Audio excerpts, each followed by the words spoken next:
Are you not quite sure of you? Does a heart that pound within you now know what must be true? Is the sun forever hiding? Have you still got clouds to see? There I am, the rainbow to guide you. Oh, if you please.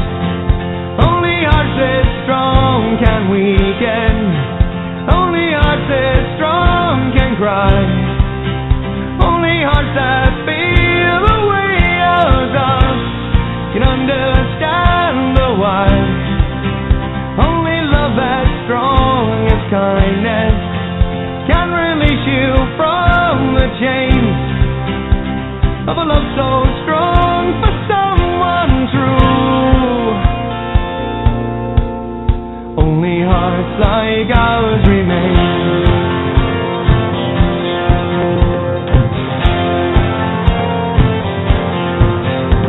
Are the storm clouds slowly moving? Are the pictures getting clear? You would long last see the heart that's mine. You must know that I am near. I will take you in my arms tonight.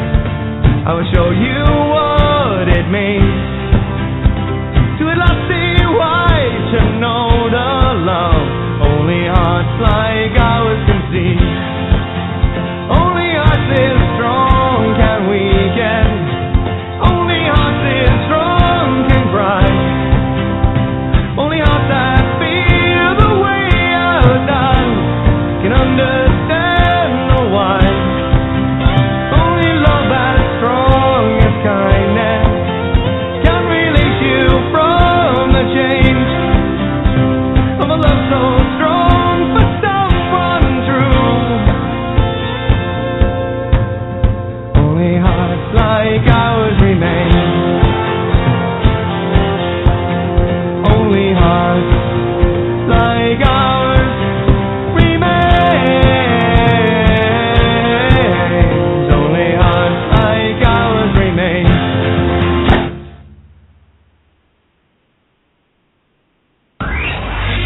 You're listening to Kate of Gay on Critical Mass Radio. The game is up. Now, it's our turn. Good morning, good day, good afternoon, good evening, good whatever time it is, wherever you are. Yeah, you know the routine. Anyway, welcome to Outside the Box. Yours truly, Kate of Gaia, here on criticalmassradio.co.uk, the only station that brings you the truth and nothing but. Funny how that works, isn't it? Especially when you decide to finally stand there. It's one of the things about those that constantly and consistently want to lies. You can always spot them because they're the ones that are fumbling and mumbling with words because they're trying to figure out the next bullshit thing they're going to say instead of simply saying the truth. Or saying something like, okay, you know, that's kind of how it works. Yeah, we went out, had a little adventure today. It was a lot of fun. I think I'm going to let Rob do the play-by-play on that because he was, oops, there we go, get this mic working better. He was the observer. As I was being the neutral observer interfacing, Rob was, he'd be able to tell the story better than I. So, can you guys mention to your dad that I'm going to probably need him to describe the events? Not right now, but don't worry, just give him a heads up on it. He already knows. Yeah, we had some fun. Had to talk to a couple of cops and hang outside court with a judge and have a smoke. A little chit-chat, too. That was fun. Anyway, Penny, oh my God. I'm going to show you guys just how difficult it is to do this. That's sarcasm. And by the way, D. Washimoto, your genius and brilliance is far beyond the measure of words, my love. I have no words, and especially the things that I'm not sure if you're even aware of connecting based on, well, of course, I have my own day-to-day thing going on as I'm watching these things connect, and then, of course, when I go through your emails, I'm going, oh, yep, all the way down the list. So, wow. See, that's the thing is I don't know how you do it, but I know how you do it. Because I don't know how I do it, but I know how I do it. It's kind of weird. But anyway, I'm going to share with you just how difficult it is to plant a seed, according to Bradley today. I'm just going to open up the show with that because I think that's just a great way to start things off. And what I need to do as well is, Helen, I've got to get the videos. I've got to get them downloaded so I can get the audio up on the board as well for people to hear what you're doing. You are nailing it home. You all are. You're all doing great. Now let me see. Where is it?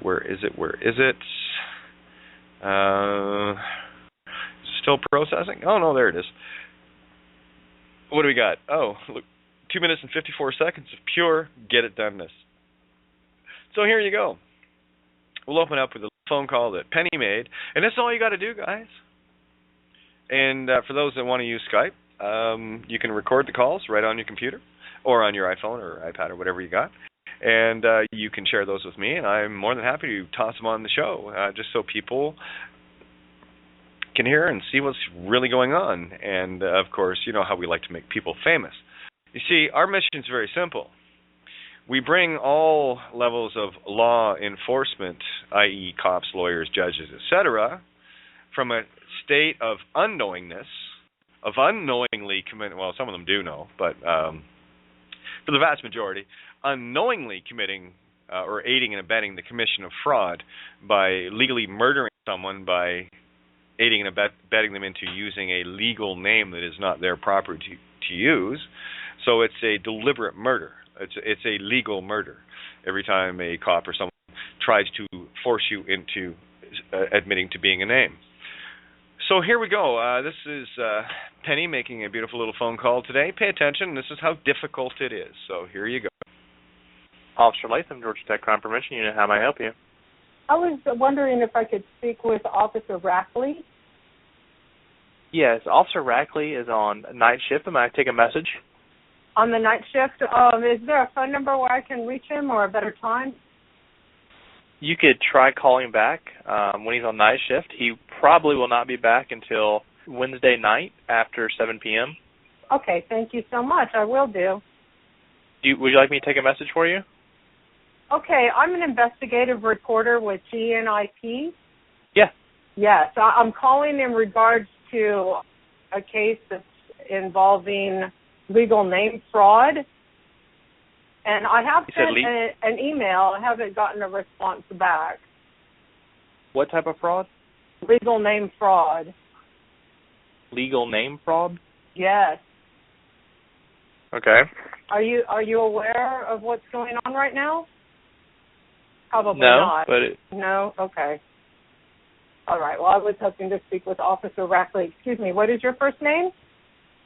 My name is Bradley, Bradley. Okay. Bradley, are you aware that every time a police officer asks for a legal name that it's actually committing fraud because legal names are copyrighted? Oh, okay. Legal names are copyrighted. Yes. And I'm doing an investigation into this matter because it's extremely important that it be brought to people's attention. I can give you some information on it if you like, or you can ask me any questions about it. Well, at this moment, I wouldn't be able to. Okay. Just because since I'm not involved in the matter, I'll let you definitely try to follow up with Officer Rackley to educate him, and he can definitely try to bring that back to us.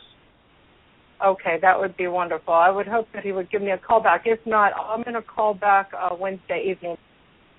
Okay, and just so you know, that the number you will want to call is 404-894-2500. Do you have a pen handy? I do. Okay, I'm going to give you a website to go to. Okay. LoseTheName.com. Okay. So take a look at that. And I'll give Officer Rackley a call back on Wednesday evening after 7. Okay, that sounds good. Thanks so much, Fred. We appreciate it. Have a good day. No problem. All right, you too. Bye. Yeah, well, it's not a matter really not a matter you have any, well, you'll soon find out. Like I said, we're moving these guys from a state of committing fraud unknowingly into a state of knowingly, with intent, committing fraud. You see, sorry, ignorance is not a defense of the law. I have a funny feeling I might have Penny on the line here right now. I'm here. Can you hear me? Yeah, great work there, you investigative reporter, you. And you see how much fun it is, how easy it is? You can do this with every cop shop, every lawyer firm, every court in the world, and play. Yep. And that's what we need all of you to do, instead of leaving it up to Penny, myself, and a handful of others to do this. I know there are many of you that are starting to, but really, you need to get on this little bandwagon of fun. You really do. Aren't you having fun now, Penn? Isn't this great?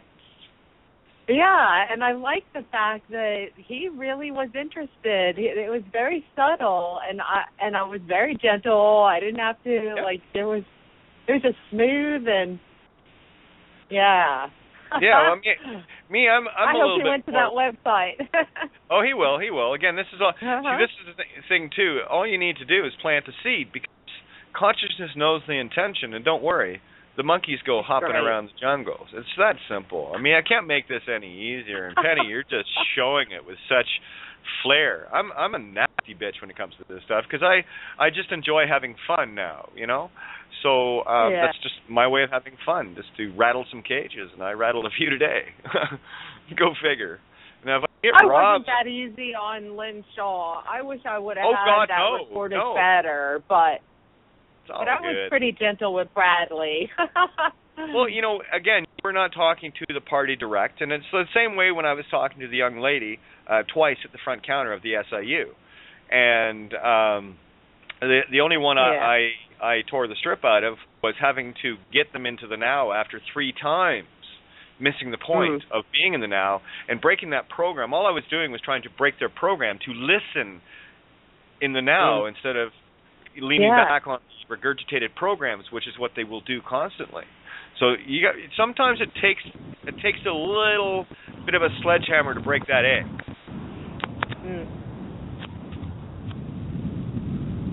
Oh, we got some noise. 425, you're in here. I'm sorry, it's Nina. I'm going to mute out. I'm going to mute out. Hang on, sorry. What? Okay, well, your mic's open, Nina, so when you're ready, just pop in. Okay, sweetie? Yeah. Sounds good. Oh, I just wanted to let you know, I'm somewhere where it's really loud in the middle of Capitol Hill here in Seattle and downtown, so it's a little loud, so that's why I wanted to mute out, and I hadn't quite muted out as fast as you had gotten me back on. So that's all good. I wanted to play today with DMV too. I just came from there, and I have an audio file ready to send to you with the lady that I talked to about my driver's license and my car. I have a car that I own, and basically what I told her is that I can't register. If I registered my car, it wouldn't belong to me. But I would like to know why it won't belong to me. Anyways, it was just some spiel. I can't remember how I did it, but you were in the groove in the moment. I got it all recorded on audio file, and I'd like to send it to you so that you can probably preview it. And I would like to just email it to you and then go from there. Is that cool? Yeah, well, it's always cool. You don't need to ask permission. Guys, anything you get in recording or whatever, don't worry. Fire them over. I'll download them, and we'll get them uploaded to the show so people can see what we're all doing, not just the mouthy tranny and a handful of others. Okay? It's a lot of fun, but the fun part is how nervous people get as soon as you see the word fraud. Or better yet, especially with Ontario cops, as soon as you say SIU, you want to see them bark very quick. And that's why I want to get Rob out to explain what went down today. So, tell you what, girls, take the for a second. I'll go see if I can grab Rob and get him to the line. Okay? 480, you're in the call as well. So have at her. It's your table. You don't need me. So I'll be right back. So Penny, tell Nina, us. So that was fun at the DMV, huh? It was actually somewhat of a I thought it was a DMV, but it's a privately owned It's called the East Side Auto Licensing in Kirkland, Washington. And I happened to be working just around the corner from there, and I thought, let me just drop in there and drop a couple of seeds. Because it's a pretty busy auto licensing place that's owned by the Chevrolet dealer. And I asked them, so if it's owned by them, so how is it that she couldn't explain it to me. But I tried to explain to her that if anybody that is using the legal name is registering their car through that legal name, they don't own their property outright. It still is owned by the British Crown corporations, which is they're the system owners. And so her eyes kind of her program being just went backwards and rolled backwards and came back out. It was just funny to watch her just go, fraud. I'm committing fraud. If they're all committing fraud, then I'm committing. So you could just see the whole program. Wow. Go through her head as to what she might be doing while she's hearing the information that I was sharing with her. So you saw face to face. Yeah, I was face to face with the manager. Mm-hmm. Right, and you're seeing their eyes, and when that moment hits, you see it, and there's no more denial of it. There's no more saying I'm ignorant of this fact. Game over. Yep.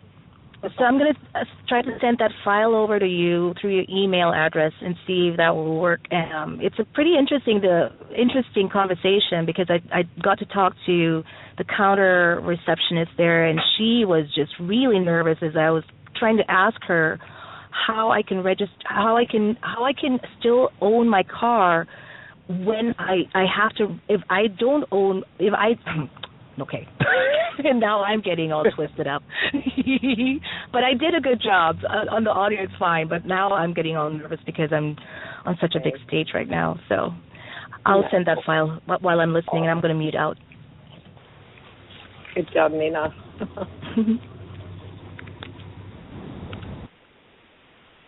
Oh, you guys rock. And what Nina's describing, and you all know this when you do this, when you're in the moment, you just nail it home, and it's like, try to repeat that. You can't, because it was a creation moment. It was pure download, and what you're doing is going, I'm an open conduit, check this shit out, and then it blurps out through it, and you can't say it again because it was just that perfect, You see, these are the one take, right? These are the one-shot scenes that are perfect in their moment.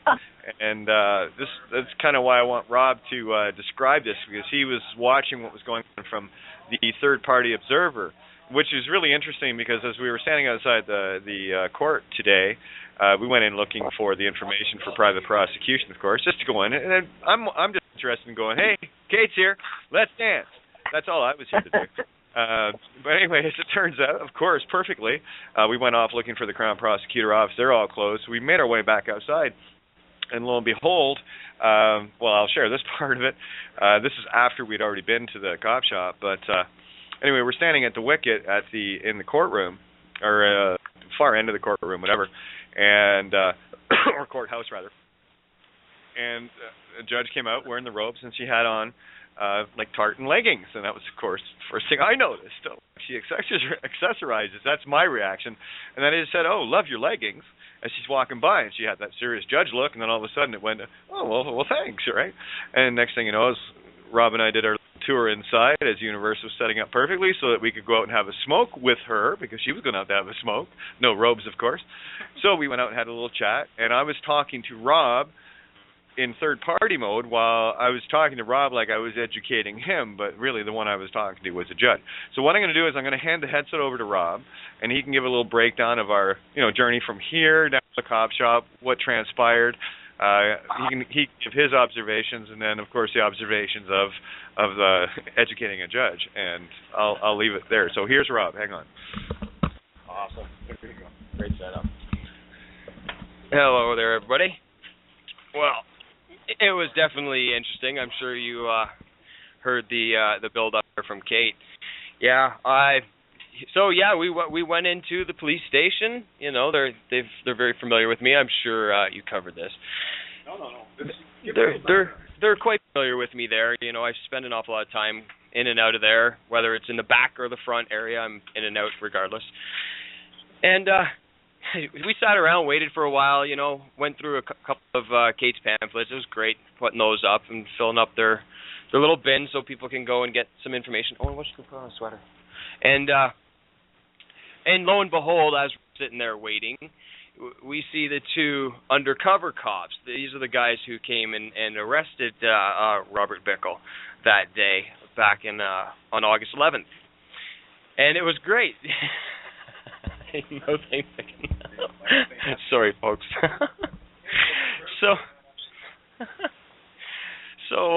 Yeah, I noticed the guy right away, and, you know, I gave him a wave and a nod. Hey, buddy, how's it going?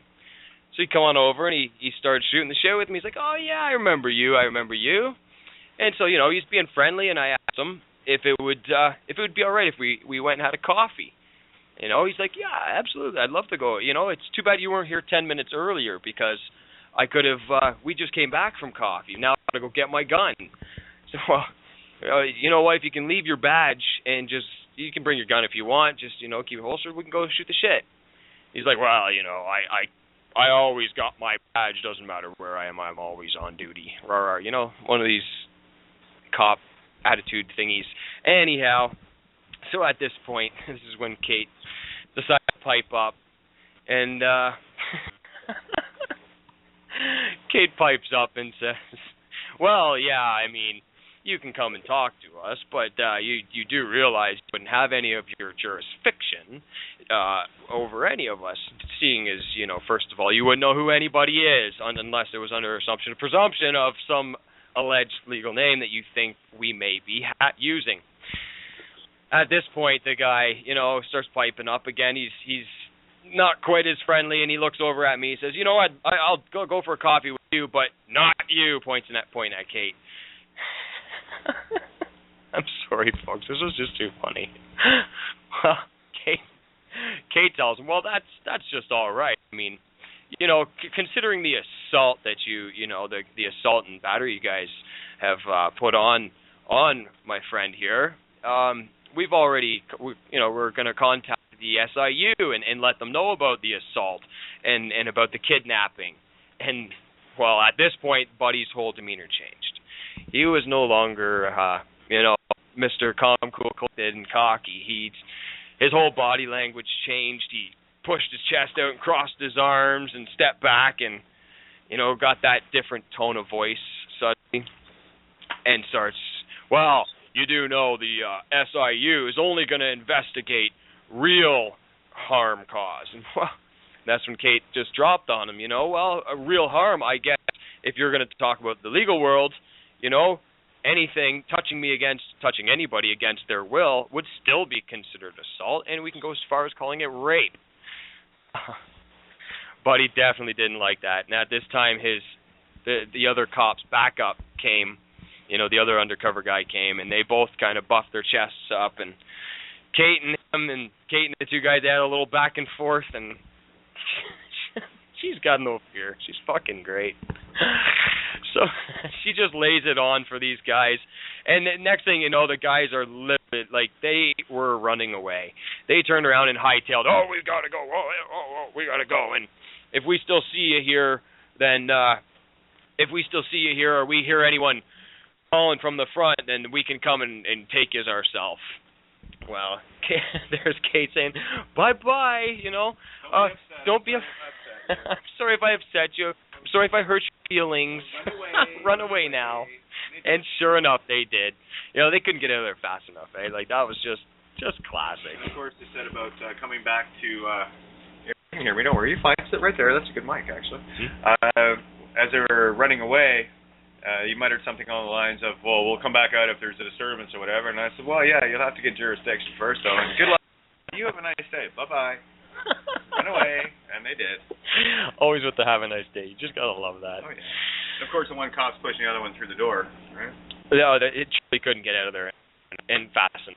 That was pretty funny. That was classic. Did you get to the judge yet? We're on our way there now. So Kate and I took a nice little wander through downtown Oshawa, checking out the armories and the big tank, the Conqueror. Woohoo! Anyway, so we walk in through the big boxy court, this new court they built in Oshawa, and made our way, through the pearly gates, I guess, while we were molested with that wand and, irradiated. But anyway, walk ourselves back to the private, where we can ask somebody about private prosecution, see if we can speak to a JP. And just like Kate said, it was just classic. The woman first said, well, they're only here in the afternoons. They only here till 4:00, and we're 4:35 at this time. And who comes walking behind us, out of her chambers, and then behind the glass doors is a judge or a JP walking out with her nice leggings, the tartan leggings that Kate had to comment on, which was perfect. You could, it just set it up. It set the stage. Kate was great. We went for a little wander around. What was the name of that room? To report, incident report. That's what it was called. It was a little room called the incident report room. And in the glass on the door, it says in huge letters, Divergent.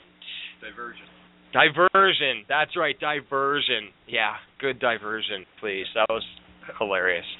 Anyhow, so Kate and I, we had a good time in there. She's, Kate. So we walked ourselves out front and went and lit ourselves up a smoke. And lo and behold, who's sitting there is the stalking lady. As soon as we spot her, I know where I'm having. Yeah, the timing was impeccable. So we sat down and, started shooting the shit, and I threw in there, I know this always gets somebody's goat. If you throw the word free man out there, somebody's going to know something. So, of course, she started piping up and talking a little bit, Oh, yeah, we know them. I've never had one. You asked her about if she ever dealt with a free man on the land. She says, no, she's never dealt with it. Of course, I kick right in with, they're just a bunch of free men on the land, the sovereign citizen movement, the patriot, a bunch of idiots anyway trying to get legal remedy using a legal name that doesn't belong to them, and they're committing fraud. Instant dishonor. You can't walk into a courtroom with a legal name. You're toast. Mm-hmm. All the while I'm talking to Rob, and, of course, the judge, he's just sitting there, and I'm talking to her, but I'm looking at Rob. Mm-hmm. Right? So. And at this time, I ruffle through my bag and handed her over a Babylon's Fallen. And she takes it, starts reading through it. And, Kate took the opportunity to educate me loud enough right beside the JP as to how this all works, and went through step by step explaining to me exactly how the legal name fraud does work, and about how the mortgages and loans work, and the poor people the ones who are the most affected and the deepest in it, they're the ones who are getting the wool pulled over their eyes the most. We brought up the forensics and how the DNA seal on every document got into the bank mortgages, and how no one, not even anyone in the system owns these things. And, we're here to wake them up that are in the system, judges, cops, and lawyers, because they don't own anything either. Mm-hmm. And they're not aware of this. Just because they got certain privileges of using a legal name because of their bar card, it still doesn't alleviate them of not owning anything at all anyway. So it's all good. We had a good time. And it really was a good time, because there's our JP sitting there. She's going over the Babylon, and she's listening intently. She's listening when she's nodding her head after everything Kate says. Mm-hmm. She's just confirming everything. Mm-hmm. Mm-hmm. Not even realizing she's nodding. Yep. So that was our nice. It was a good Tuesday afternoon. Yeah, just a nice little hour there we got to spend. The important question: did you have fun on a Kate adventure? I had a blast. Thank you very much for that. That was great. And then we went and grabbed some Thai food. Oh, yeah, Kate treats us to Thai food. Oh, my God, I'm still full. It's excellent. Well, let me thank everybody and pass the mic on back to Kate. There you go. You can keep talking. You can still hear it. Isn't that great? I just love this whole thing. Just because you haven't got the headphones on doesn't mean you can't hear me, right? So how's that for boys and girls? Let's get these mics open and get you guys rocking and rolling. And oops, looks like there's Marcia. All right, everybody's in on the board tonight. Let's go. Let's party. Let's dance. And remember, the key phrase is vengeance shit. Let's just get out there and have some fun. Watch these guys spin out like the spinning tops they are. That's kind of what we do. And you should have been there, Trish. You should have been there, because we had a great time, a lot of fun. Come and hang out with us and have some fun with us for a change. Oh, yeah, you'll like it. It'll alleviate a little bit of stress and tension, that's for Oh sure. yeah, you'll have Watching some fun. other people squirm, that's Oh yeah. always fun. Oh yeah, it was really neat watching this mouthy little 5'9", 150-pound soaking wet being stand down a couple of 300-pound steroid drivens. That was a lot of fun, and of course, I don't have to say more than maybe half a dozen words, and then the arms cross. Oh yeah. Right away. Dragon. Got you, dragon. So as soon as I see the arms cross, I know they're dragon. So I just poke until it really rears its head, and then eventually it's just going to run away anyway because it realizes this dragon head's just going to take it off, and that's all there is to it. As I said, what are you being so defensive about? And of course, stammering and stuttering is a sure indication of somebody trying to put lies together to defend their bullshit position. And I'm sorry, I remember I told you I can't bullshit myself, so I'm not going to let anyone else bullshit me either. Well, I'm also oh well. That's right. So Applies to one, applies to all. Exactly. So did you guys have fun? Is that a better idea? Does that sound like a more practical way to do things? Yes? No? Your comments, everyone? Yeah. I have this picture in my mind of getting so frustrated and then just shoving his partner through the door. They couldn't get away fast enough. That sounds fun. That was pretty much it. And here's the message to you guys to get this. You see, when you stand in truth and you're not there for vengeance, it's like, the instant arms up was the mentioning of the SIU, and of course, Buddy got all defensive. Well, it's you have to harm somebody. He said, no. I said, all you have to do is touch somebody against their will. That's sexual assault. Yeah. And that's when the dragon head came out, and that's when the arms crossed. No, I don't want to. Of course not. I'm your worst nightmare. Why would you want to talk to me? I'm the investigative reporter here. It's okay. SIU's already been contacted, and I'm just here to investigate, to get some names and all the people that are connected to this individual, so that we can get them all taken care of. It's kind of how it works, And it was about that point that he got shit scared, eh, Rob? I think so. Yeah. It goes from, Rob even offered to say, hey, well, come on, let's go for coffee. Well, if you'd have caught us sooner, we're going to get our guns, right? And saying, oh, yeah. Going to play with your 9mm penis extensions, are ya? Yeah, wow. Okay, rock star. You gave them that feeling in their gut. Oh, they yeah. can get away with murder, rape, assault, fraud, all kinds of stuff for so long, and they know that SIU doesn't do anything. It's a government agency sucking money out of the system and not doing a damn thing, just covering up everything. That's all I see. We're not letting them off. Yeah, but we're not letting them off the hook anymore. That's the joy of it. That's the joke. And And look, Penny has already mentioned, as others have called Len Shaw, it doesn't matter. The seeds are planted. These people have their own consciousness to deal with. And now, you see, when you do something and you're in a state of ignorance, that's one thing. It doesn't equate the fact that you're committing crimes left, right, and center and destroying people's lives and souls. Just because you're ignorant of it doesn't change the fact that you're doing it. And here's the joy of letting them know about it. They're not ignorant anymore, so now if they have a conscience, they have one to wrestle with. Jiminy Cricket, their JC, their key role, Christ consciousness, if they have one, is going to start eating them alive. There's your monkeys. There's your kangaroo court jumping around in the left-right brain, going back and forth, Canis major and Canis minor, both dogs. It's a dog-eat-dog world, and that rabbit's going back and forth between them. And there's nothing like a good greyhound race. A whole bunch of dogs chasing a electronic rabbit around the track. Nothing like planting a nightmare, too. These guys are going to get nightmares. Well, as I said to Rob, there's two individuals that'll never forget me. It's one thing to have me on the phone, but it's something entirely different to have me standing 2 feet in front of you with a big shit-eating grin on my face and a resolve that you can't get through. And I'm a brick wall with arms wide open. I have my hands in my pockets, just kind of in a laid-back position. I leave it wide open, and I have no fear because I know they can't touch me. That is a fact. This is the universal protection I'm talking about. They cannot touch you. And that's why I challenged him again. I said, yeah, fine, you can say whatever you want, but you got to get yourself a jurisdiction first. You ain't going to get that from me. But you have a nice day. Run away. Yeah, it's just beautiful. It's so true.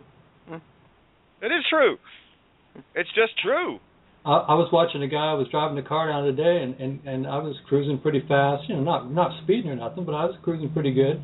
And the motorcycle cop behind me, and he's trailing this guy on a motorcycle who's driving all nice and slow. Well, why is the cop after the motorcycle guy? Because the fucker's terrified. That's why cops smell terror. They don't smell terror out of me or you. Oh, as soon as you reverse that terror, you stand there with a whole attitude of, I know you can't touch me. You need a legal name. You'll never get one for me because I'll never be a fraud. I'll never be dead. Ever again. That's a terrifying thing for dead meat sticks that think they're alive but aren't really because they like talking to dead people. Guys, it is that simple. Rob, you witnessed it firsthand. Is it that simple, yes or no? Yes. It is simple. And Penny, I'm telling you, and Nina. That was fun. I can't how wait much to hear fun Nina's it is? recording. Me either. So get that in the send it to the email that you can locate me with, KatieRenee@live.ca, KatieRene @live.ca. You see, that's not my email address. Mm-hmm. That's just the email address to get stuff to me. What's that, hon? I did already. About 5 minutes ago I sent it to you, so you should have it in your inbox. I don't know. Right now, and I'll have it downloaded and uploaded, and we'll have a listen. Is that okay with you? Totally. I was a little nervous. This is why I'm doing it because I'm finding myself. Go ahead. Nina, for everybody, okay? I know what you're going to say, and it doesn't matter. If you don't think that I was nervous on the first few, then give your head a shake. These are the baby steps that we all have to work through, and what we're doing is showing you by our experience and our own development of getting this word out to everyone. Oops, better get you on contact so I can get this. And just letting people know. And you can't make a mistake planting seeds, so you might as well just plant damn seeds. Yeah. Everybody's real nervous at first. They are. I was terrified, and it changes. But at least you stepped in there, because when you step in there, well, you just confronted your fear. Now you're on the other side. That's great. Congratulations. Here's a question. We got a lot of noise, guys. Please, someone's banging around with the mic and stuff. So please, just if you're not talking, mute out. Nina, I mean, here's an example. You had one experience today. And I assure you, the next experience you have, you're going to fine-tune it a little bit more. And then you're going to fine-tune it a little bit more and a little bit more until you get into a situation like Rob and I and this judge today where I wasn't even paying attention to her. I had my attention going to her, but I was in a third-party role, as I always like to play, talking to Rob like I was educating him. If anyone was to look at that conversation, I was talking to Rob, but in truth, I was talking directly to the judge. Yeah. I can't talk very loud. I'm at a library. I had to go and take a pee, so I'm going to mute out until I can talk again. Okay. Hang on. I love live radio. We do this so well, guys. Honestly, you make me so happy. Okay, let me see. I've got this file here. I'm open. If I could find it here, I might just open it and oops, wrong one. And then I can get it uploaded and then we'll play it. It'll take probably about 5 minutes from now. We should have it ready to roll. So just give me a sec and jump in, guys. We've got lots of people on the board here, so don't wait for me. Well, this is Perry, and I have had a wonderful day. And I don't know if anyone is... Pardon? Another wonderful day. Would you quit showing off? Thanks. Sarcasm. Yeah, I do have to do that, don't I? Everybody join in. So show off. I love show. Testify. It's Rattle Cage Day, I guess, on Katagaya. And so spoke yesterday of the letters to the CEOs. So I got up this morning and I rode my bike and went and got coffee. It was great. The gals, she was talking about being a sovereign citizen and whatnot, so I brought her Babylon Has Fallen and I don't know what else, but I gave her some stuff to read and a couple peppers from my neighbor's garden, and rode home and just been contemplating this whole day and doing different things. Went online right away to find CEOs, because I spoke yesterday of sending these letters. Well, I thought it would be easy to write that letter, and I've got a pile of paper here. that proves that I'm wrong, but I'm going to run this by you as far as sending a letter to the CEOs of your power company, your water company, and your cell phone and all these things. This is my last little gist of getting rid of the all caps thing. So it states, I send this information to you as a great fraud has been bestowed upon us all. I feel the matter urgent. Please read the information shared before continuing this letter. They are, Babylon has fallen, 4 pages. I who shall not be with legal name, 4 pages. As per your fraud, 7 pages. Attention legal department, 1 page. And did you know, attention, etc., general, public servant, etc., 2 pages. Thank you. And as I wish you no harm and to stand in truth, are you able to send me, M/E, a true bill with proper spelling, a.k.a. not allowed, no consent? If not, please send all legal name mail to its rightful owner at, and then I put the mansion house, etc., with London and the zip there, and continued with, there is no disconnect allowed, no consent for disconnect. I know the Crown gift, Jane Doe-755, is unnecessary for use in benevolent love and honor in court as you do your job to the best of your ability as per your oath. Once the fraud is revealed, the contract is null and void, nunc pro tunc, and as it was stolen, I now have right of use. Thank you. Health, happiness, abundance to you and yours. For more great info, get your soul back, kateofgaia.wordpress.com, losethename.com. Or call me at 480-516-5818. Now, what do you think of that? Nina, I'm having a little difficulty with this file. It's great. Just letting you know I'm having a bit of trouble with this file, converting it, because the properties of it is not something that the computer recognizes. It's something here. Let me just see the properties again. It's showing as 3G I'm seeking before. So it's not being recognized by the FlyTalk or my VLC or my YouTube conversion. So I can send it again and try again. You can convert it on your end to an MP3 and get it over here, or because I can try to find something, but if you can do it, it'd be easier because you know the source. Well, you recorded it, so okay. So and as soon as you do, I've already got you set up to. Sounds good. I'll do that. Aim to please, baby. We aim to please. You know the routine here. Absolutely. I'm going to try my best and get that done. Who else wants? Yep. Okay, awesome. Who else wants to brag? I love you guys. I was just wondering if I should change anything to that. That's the draft that I'm going to send. So I mean, you got it. I mean, I got the message. It's all good. You don't have to worry about the details so much, guys, because really, the details are already covered, and all you got to do is get them to where the details are, losethename.com, and then, of course, they can get to kateofgaia.wordpress.com from there anyway. So, all good. You can't make a mistake. Did I mention that yet? Right. I didn't think so. Yeah, there you go. Just like that. Are we having fun? I'm just having a field day today. Well, thank you. Go ahead, Mark. Good to have you, buddy. Yeah, well, it's great to be here, as always. And thank you, Kate, Rob, Penny, and is it Nina? Thank you all. You're an inspiration. Nina. Yeah, you're an inspiration to the newbie here. So it might be inspiration. Hey, Mark, we might be an inspiration to the newbie, but I'll tell you what we are to the system. We're a perspiration. Yes, of course. Perfect. Well, I've been getting phone calls left and right. I mean, just almost every day from people that I've never spoken to. Okay, today I received a call during the episode earlier today that you did. Right in the middle of the episode, I received a phone call and I knew I had to take it. So I put your call on hold and I took the call, and it was from someone inviting me to be a guest on their radio show.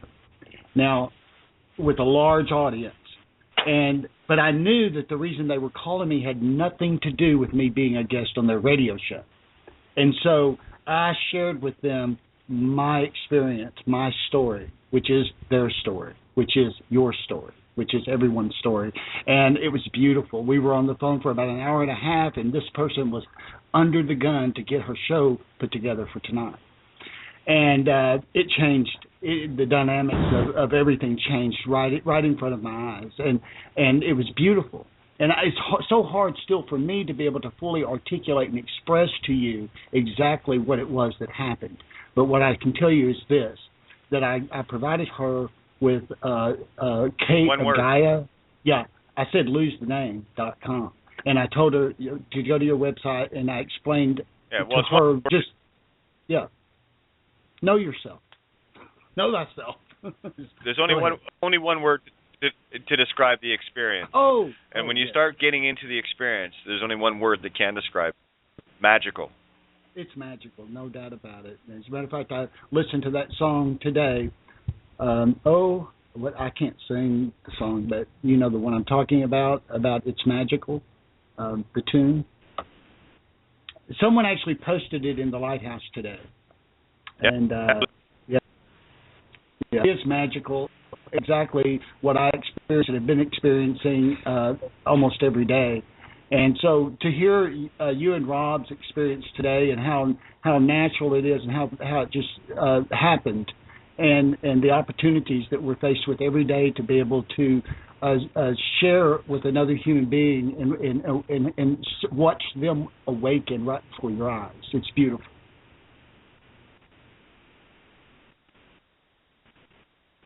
It's amazing when you stand with authority, you are authority.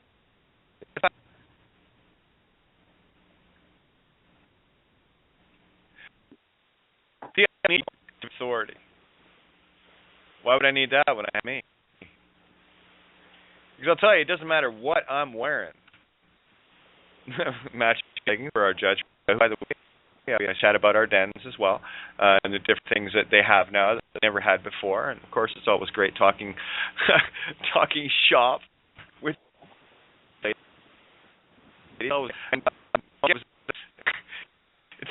nice. So I kind of have a bit of an edge there, especially with female judges. It's a lot of fun. But we had a great chat, and I know that go back there. She's going to recognize me. That's exactly out there. Because when I do show up, she is there. I'll have someone to talk to. I'm a very rational, reasonable being, and that I merely seek peace. So when I put in a bunch of these goons behind bars, as per their wish, remember they own the crime. I don't claim it. They're the ones that did it, so it's their claim to make, not mine. I don't need to state the obvious. I just merely accept it. And that's where the mirror really shines. And a whole lot of neat shit starts happening. You know, when these guys start in existence, really weird and odd, not so much fun things happening in the reality. It's got nothing to do with me. It's Christian taking over and sorting out their crucifixion. Remember, I thought I was going to be a kid guy. That's really what we do here. And we're learning to understand finally that this journey that we've been taking so serious for so long,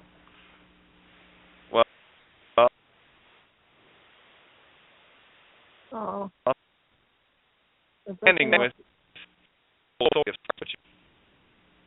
I've been having a few issues here. Some people breaking up in the call as well. So is that any better, guys? Yep, a little better. Okay. It gave us a chance to hear the phonics of your tone. I understood every word you said. See, when you slow down the phonics, you move faster than the speed of light. Literally. Awesome. You know why you move faster than the speed of light? Because you see more than you ever saw before. No light involved. It's the same light letter's moving faster because you're slowing down your phonics to hear creation instead of trying to control it. It's all good. You'll see. Hey, Kate. Hello. It's Penny. I also made a phone call to the federal courthouse here because I had dropped off some documents and hadn't heard back. So I called trying to get an email for the clerk, Tony Moore. And I recorded the call. I was just trying to get an email address, but the lady was like, "Oh, legal name fraud." I had to repeat myself like 3 times. And she said, well, we don't normally give out emails, but here you go. So I got Tony's email. I'm going to read you what I sent him because it's so special. I said, "Hello, Tony." Oh, by the way, Penny, don't be afraid to share that email so we can all share and spread the love. Okay, I'll try and forward that. My name is Penny. I'm an investigative reporter for GNIP. We are, hold on, this computer. Okay. We are working on a story regarding the legal name fraud and how this will affect the legal system once the fraud is revealed. I would value any insight that you may have in this regard and would like to speak with you directly. I can be reached at 337-322-2629. I have attached a document file for you to take a look at. After you read this document, please call. I would like to answer any questions and would like to hear your opinion on this matter. Have a nice day. And that's in Babylon is Fallen. That's all it takes. Just like that. That's all it takes. And I guess seeing as I've been a tardy host tonight, I'll get the number. Just BTR listener number out. I just get so excited about this stuff. It's Go fun. ahead. Yeah, for those who want to call in, you can call in at, we do have a few left, 661-467-2401. And tonight's BTR listener is BTR listener 020.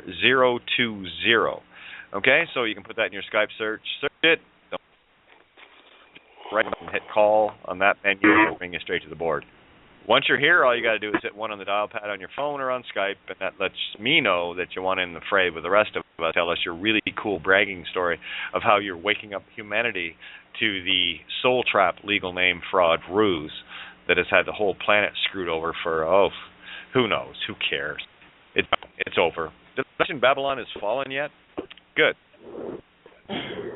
Well, Kate, the lady that I spoke with today is very impressive. She has very impressive credentials. She's been very, very, very active politically, and as a matter of fact, she is scheduled to attend a major event. I believe it's in New York for the Business Forum tomorrow, and she's going to be a keynote speaker. And so it was major. Question, Mark? Yeah. Oh yeah, Mark. Just quick question. Now, are you going to be joining this? If you want to share that, let us know, because this is what this table's for, to get the word out. I will be sitting in with Angela Stark on Thursday night after the show, we won't on Thursday. I think 6 hours radio is enough. Anyway, between Nala, the regular, and Angela Stark show, so that's another one I can add to the word here. And I say as well that I'm not going to roll over tonight. There's a few people around that I, don't always get the opportunity to see a lot of different people, so I kind of want to do the in the flesh chit-chat thing as well. And big special shout-out to Nessa and everybody down in Erin, and the bitch is having a good time. Nice to have peace of mind for a couple of days, isn't it?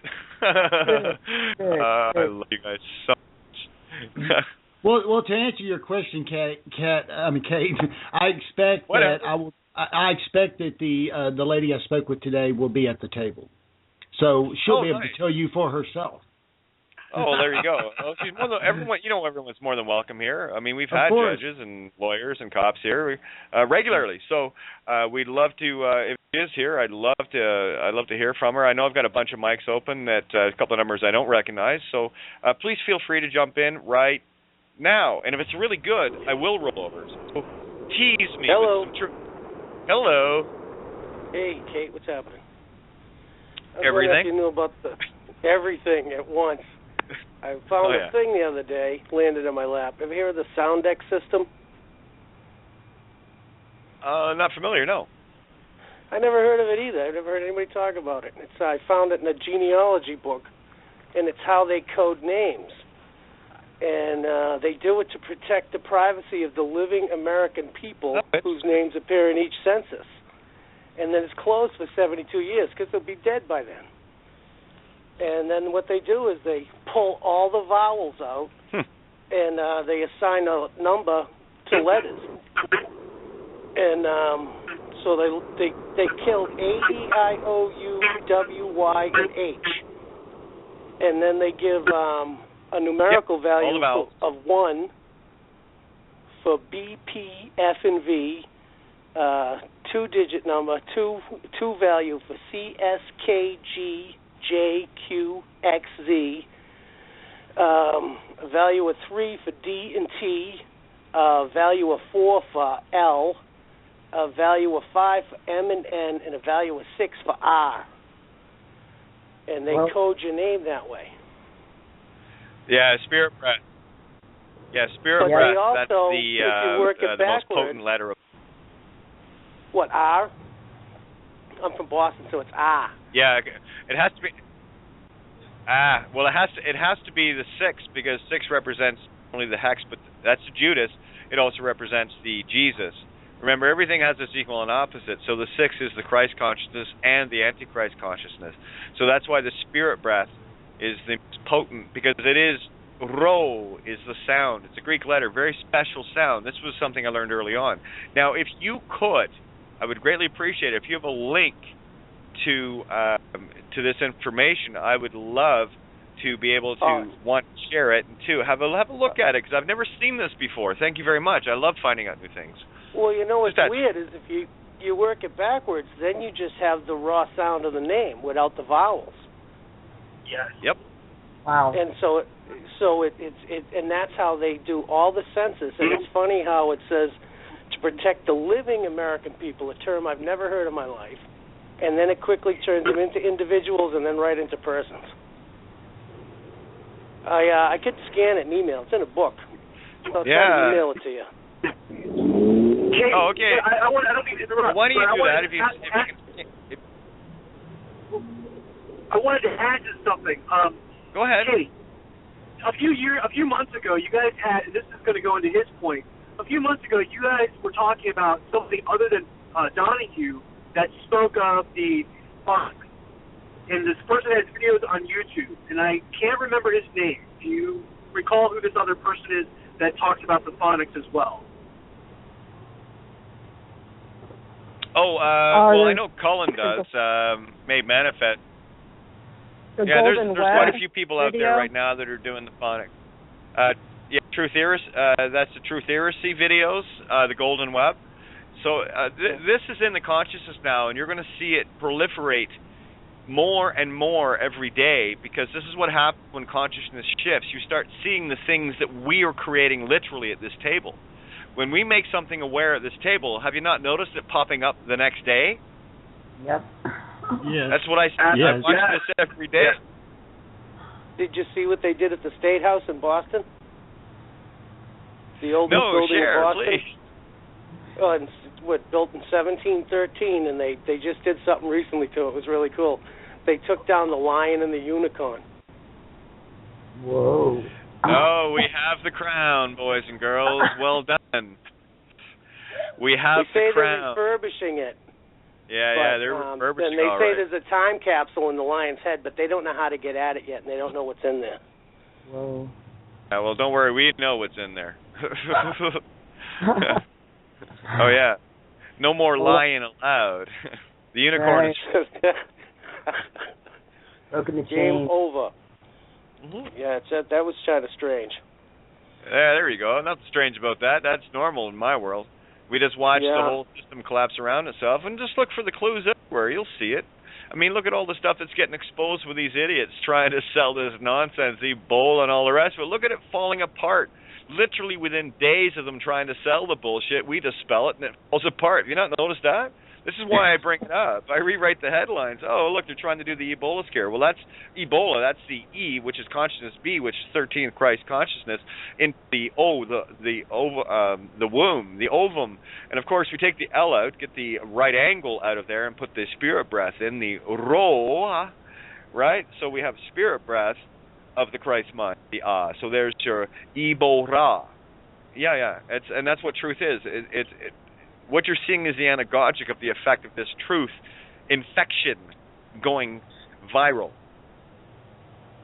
That's my headline. That's my story. That's what I write. It has been the best trip of my life listening to this showcase. You have changed my life for so much. I'm one of your biggest admirers. So you said Made Manifest. Yes, I've seen his videos on YouTube. Who's the other person the lady mentioned? Truth Heresy, that's the Golden Web video series. There's a few people out there doing it. I mean, even Mike Tessarian to an extent with etymology especially. I mean, when we talk about pure Phoenician, really the only place you're going to get that right now is here. And you guys know this because when you're listening to things, a prime example, a beautiful night we had there with Savan Bomer. How many more things were you guys seeing phonetically beyond what he was actually saying? This is how you know was you're that a few nights ago? bridge. What's that? Was that a few nights ago, Kate? Yeah. Yes. Okay, yeah, I'll go back and record. All right. Yeah. I see. That's the one joy I love whenever Savan shows up because, well, one, he makes my night easy. I don't have to say much, and he has so much beautiful information.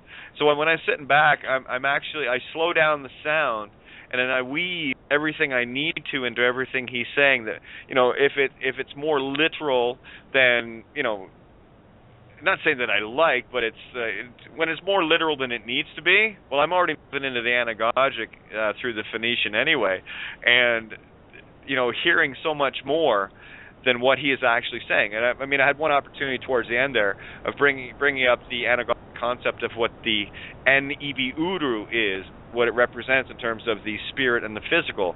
And at Nibiru, the allegory of the incoming, right, that's the cleansing. This is judgment, right? The allegory of that is simply the infinite N, infinitely mind, the N, EB, high spirit, bird brain, right? That's what it is. That's why thought has the bird brain. It's your spirit mind. And then, of course, the Uru, which represents the physical or the reptilian aspect, which is easy to show in the human body with the reptilian brainstem, et cetera, et cetera, et cetera. So, allegories and anagogics, and when people get stuck in the literals of they're all reptilians, actually you all are, and you're EB. It just depends on how out of balance you are. Are you leaning more towards the reptilian, physical, trapped, possession demon, or the high mind acceptor of all creation? And that's what it really is. And again, there's the AC, the alternating current scepter of creation. So when you get into the flow of the alternating current of creation itself, the Kundalini, the Ouroboros, the Gordian knot, the whatever, there are countless allegories for this, the caduceus. When you see that working in everything, it is so easy to see this reality with a brand new set of eyes, and you see the magic. And there really is only one word for this, and the word is magical. And it's fun. Fun at the highest order. It's exhilarating. It's exhilarating. You know, I think it was Clay who that I first heard say that most of the time he feels both exhilarated and exhausted at the same time, and that's exactly how I feel. Yeah, and one other thing to come back on too, I didn't change your life, you did. What I did was I showed you how I changed mine, and you thought maybe that was a good idea. If somebody else can change theirs, here's the tools that I use, and if you use them, it wasn't me that changed your life, it was you. Beautiful. I was quite literally. It goes the same way. I mean, for one, you know, every time you do something and you put it out there in your universe, you're in effect changing our lives. So thanks. Absolutely. Yeah, and you know, I was quite literally amazed at the words that flowed out of my mouth. I mean, it was totally unscripted. I was like, am I saying this shit? And it was beautiful. And it was so resonating, and it was two beautiful spirits connecting via the internet, you know, and and really loving one another, and that's what happened. And that's what I found at the table. Absolutely. I just got your email, Penny, and excellent. Thank you very much. I'll make sure I get that popped up, posted. And don't worry, guys. Anything that you're doing, the whole world will know about it very quickly, because that's the connection we all have here. You see, that's the joy of doing this for so long, and everyone shares in this. You see, this is not about me. I keep telling you this. It's not about me. This is about us as the one. There's only one consciousness at this table. It just sounds different. That's all. Because you think you're you and I'm me, but we're actually one. But that's cool, because we get to play the game from both sides of the coin at the same time. And this is really where the magic is found. So in that same mirror, you all, in your experiences shared with me, change my life. So we're just doing the same thing for each other, and what we're doing is we're exponentiating each other. And that, for me, is where the real shit is. That's the goods. That's the good stuff. And that's where it gets magical. Oh, and I just got an email from Angela as well. So Thursday, October 9th, 2014, Kate of Gaia on my private audio call ID with host Angela Stark, and that's a talk show call tomorrow night, and it starts at 9 p.m. Eastern Standard. So again, we will not be rolling over. So Thursday, 9 p.m. Eastern, 6 p.m. Pacific, and of course that translates into 2 a.m. UK. So don't worry, we'll make sure that there's a recording there, so you guys over in Europe and elsewhere can get that as quickly as possible as well. Because we do like to share this, and I got to tell you, the more people that I get an opportunity to talk with outside of this table, well, you know the effect it has, and it's quite something, isn't it? That's how powerful you are. Yes. Hi, Liberty. How are you? I know that sassy voice. I'm really good. I actually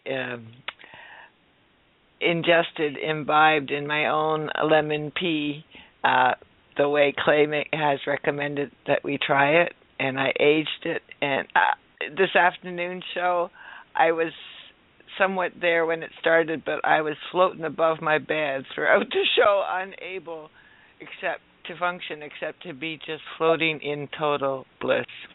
Well, can you maybe share Clay's secret sauce? I will. I'll be glad to. And of course, it's only my understanding of how he was doing it, because it was a quick understanding.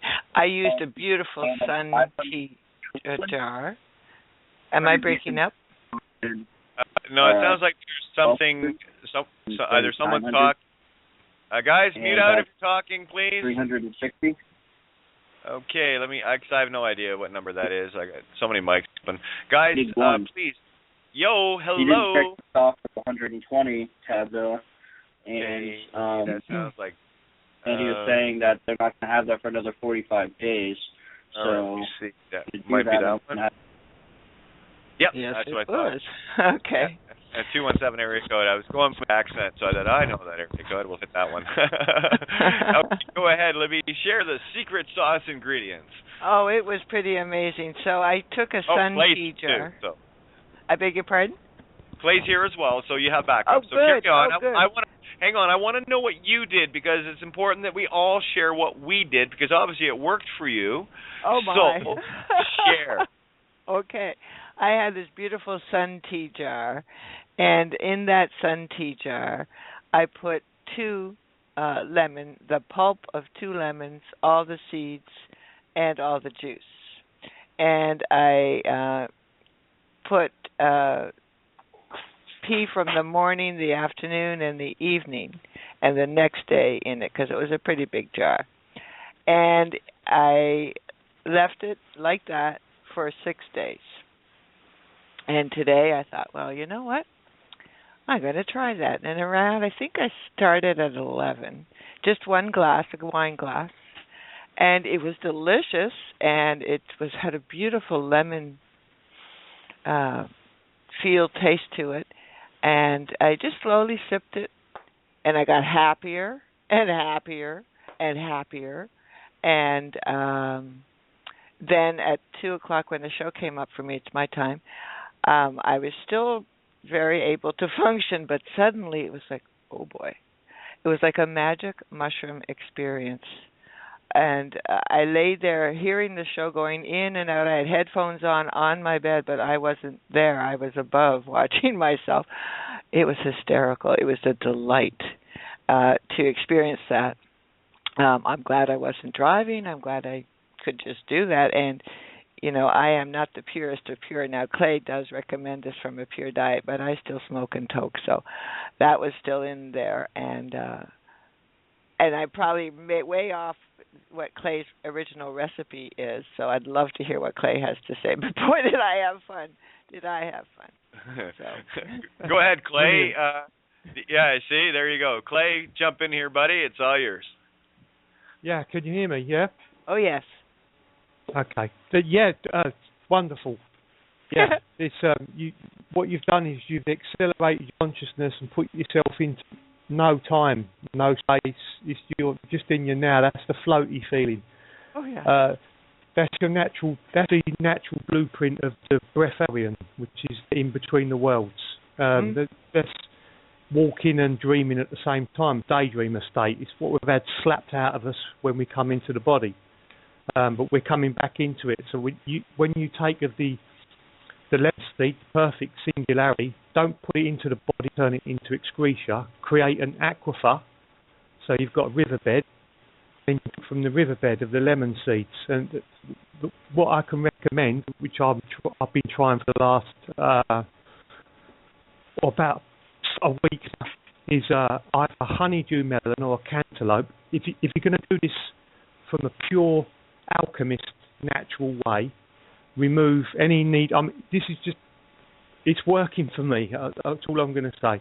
Is because it's pure nature, and you're showing Mum and Papa that you're drinking of pure nature. You don't have to do it all the time, but it will give you an accelerated lift, pure acceleration, and also it's an accelerant, and then you can really drop as well. So you can take in everything at your pace, which is your now creation. So you're not accelerated or in the past. This is what the media, we're thinking, and that's FOF, the out of balanced L within our body. So when we're taking too many thoughts, they're not our faults. It's relying on all shit we're bringing into the toroidal energy field. So when you're in the now space, it's your creation. So if you want to accelerate this really well, I mean, what you've described where you left it for 6 days, that is exactly what turning water into wine is. It really is. And I got another distillery. I got another batch going. I heard about the honeydew melon, but I didn't happen to have any. But I did have a spaghetti squash, and I thought, well, it's a gourd. What a great container.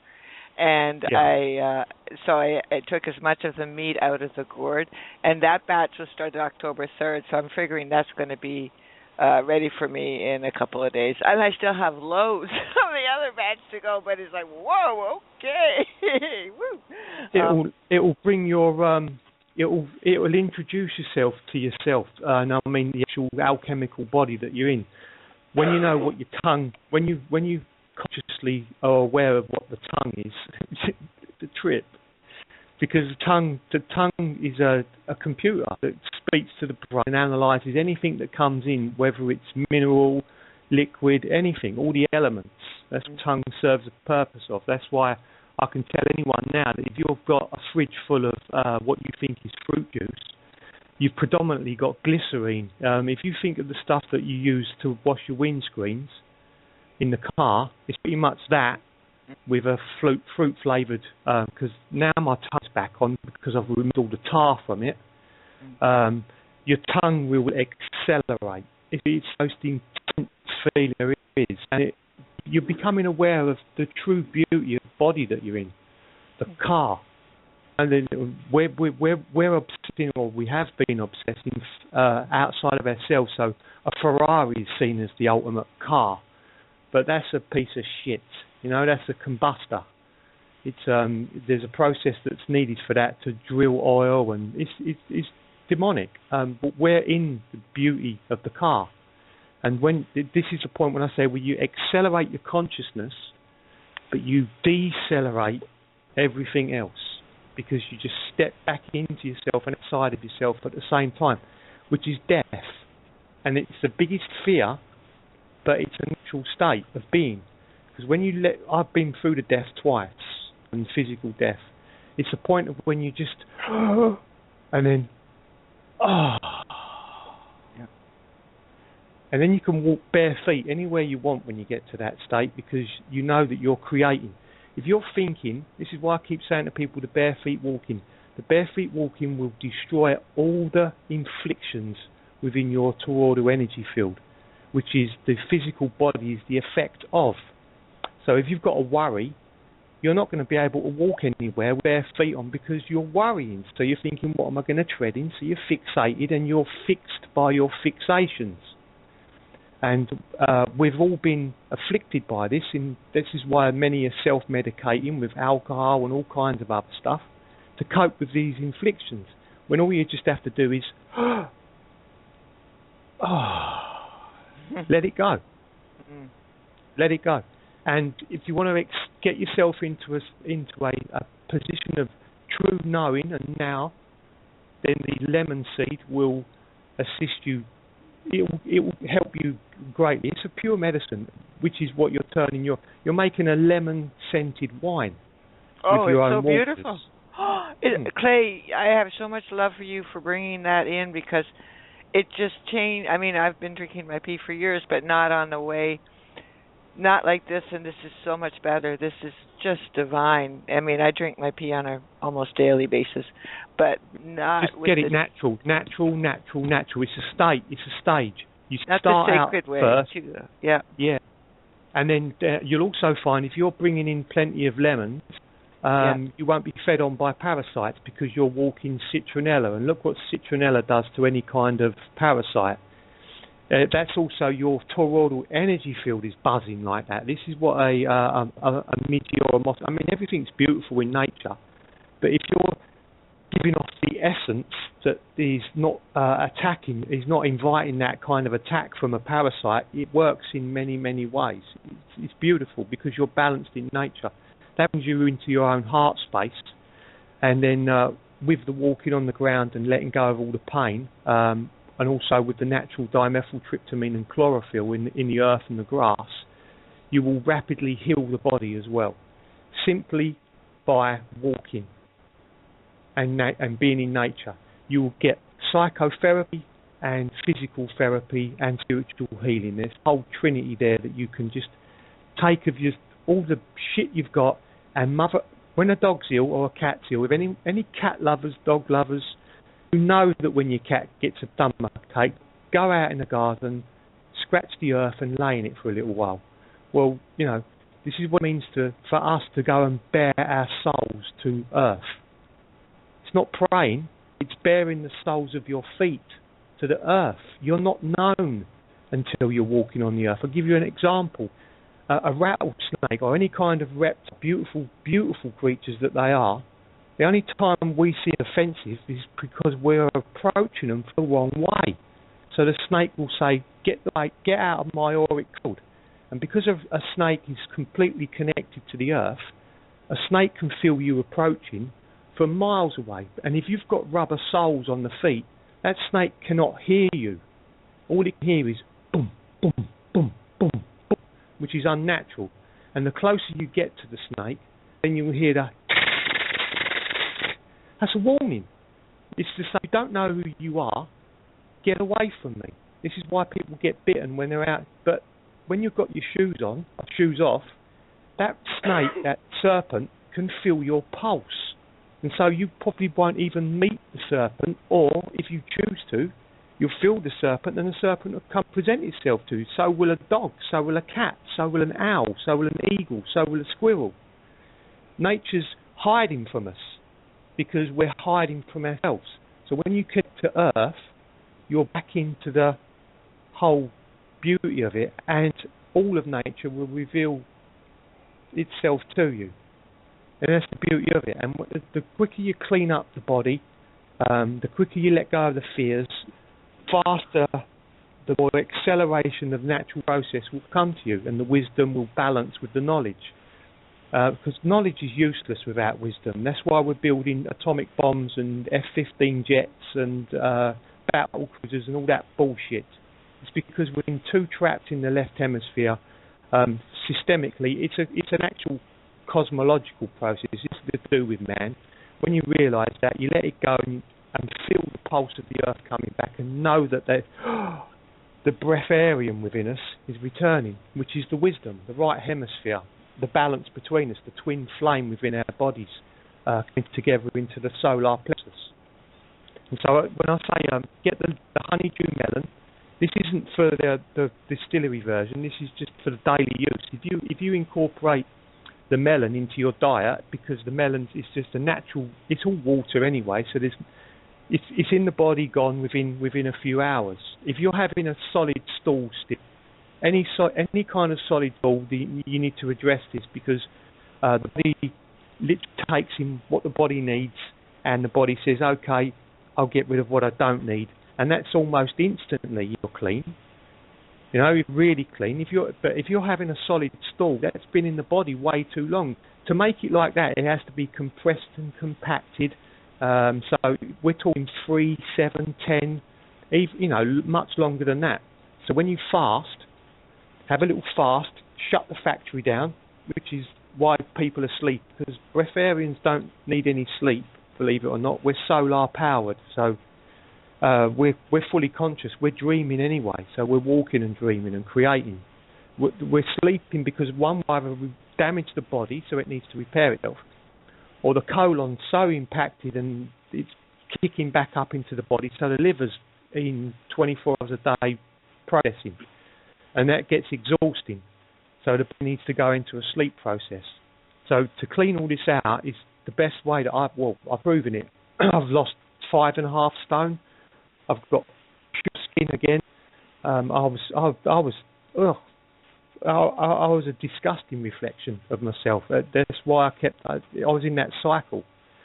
And the only way I did it was to just get my shoes off and connect, and then the wisdom starts to come back. And the one thing that I recommend is to incorporate the lemon while we're going through this cleansing process, because this is what we're doing. We're going from dense carbon, 666, to the 616, which is the Christos. This is the way that we're crystalline, and we're realigning with the crystalline, with the helios in the chest and the helios in the core of the earth, which is crystalline. But it's a process that's happening now. We can all feel it, and just get into it instead of resisting it. There's no resistance to it. The body needs to transmute like the caterpillar needs to transmute to a butterfly, from dense carbon, which is a corporation consumer, into a butterfly, which is crystalline beauty. It's a beautiful expression. And the lemon seed will accelerate this process. It's really quite simple. There's nothing else required to accelerate the physical process, which will balance the emotional process. And then everyone's reflecting their own world. My world's different to everyone else's. Your world's, you're creating it, so it's different. But we're merging as well. So when you let go of your fears, this is why a lady on the other day, she said, my sky looks so blue. And it's because your heart does. You're reflecting what your heart is. That's who we really are. The sky changes instantly. You know, this is why some people are fixed. If you're watching videos of chemtrails, you're going to go out and see chemtrails, because you're creating it. That's how powerful you are. That's how powerful everyone is. So by let going of the fear and walking on the earth, and then get the lemon seed into you, so create a riverbed, get a live culture going, and think of it as a water spring lake of your own waters. So that's why the melon serves as the perfect nature's cup. So I take the flesh of the lemon, I put the seeds of the melon into the garden. Don't throw anything into a bin. Just give back to nature. Nature knows what you're doing. So if you're throwing it in a bin that's owned by a corporation, nature knows what you're doing. So that makes it's still magic, but it's not as potent, because it's a purification. So that's why I use the melon as nature's cup. And I put about 5 or 6 lemons into it at the start, so I'll get plenty of seeds in there. So there's a nice thick bed of seeds. And what you want that in at least an inch of your own water to mature. But you can drink from it, because if you look at it, just make sure you leave the inch in there all the time. So the lemon seeds will start to gel together and create their own culture and scoop up. And they drop in temperature as well. You'll notice that. And then they can rise in temperature really quickly. And then you know when the temperature comes right up, you know that there's life going on in there. It's like a singularity of the sun. It's hard to explain, because when you drink it, the information in the water is speaking to the physical animus, the body. That's why you stop asking questions. To be or not to be is the quest ion. And when you're in a state of being, there is no quest ion. And so drinking your waters, you're literally creating the waters of life within the body, and you'll go into the regeneration process. Everyone, it's free. It's free because that's the blueprint of what we're going through now. So yeah, get the melon, put the seeds in, drop your water into it, get looping, and just keep that little riverbed in the cup and use it. Depending on the level of the ammonia in the body, when you come online properly, you'll know.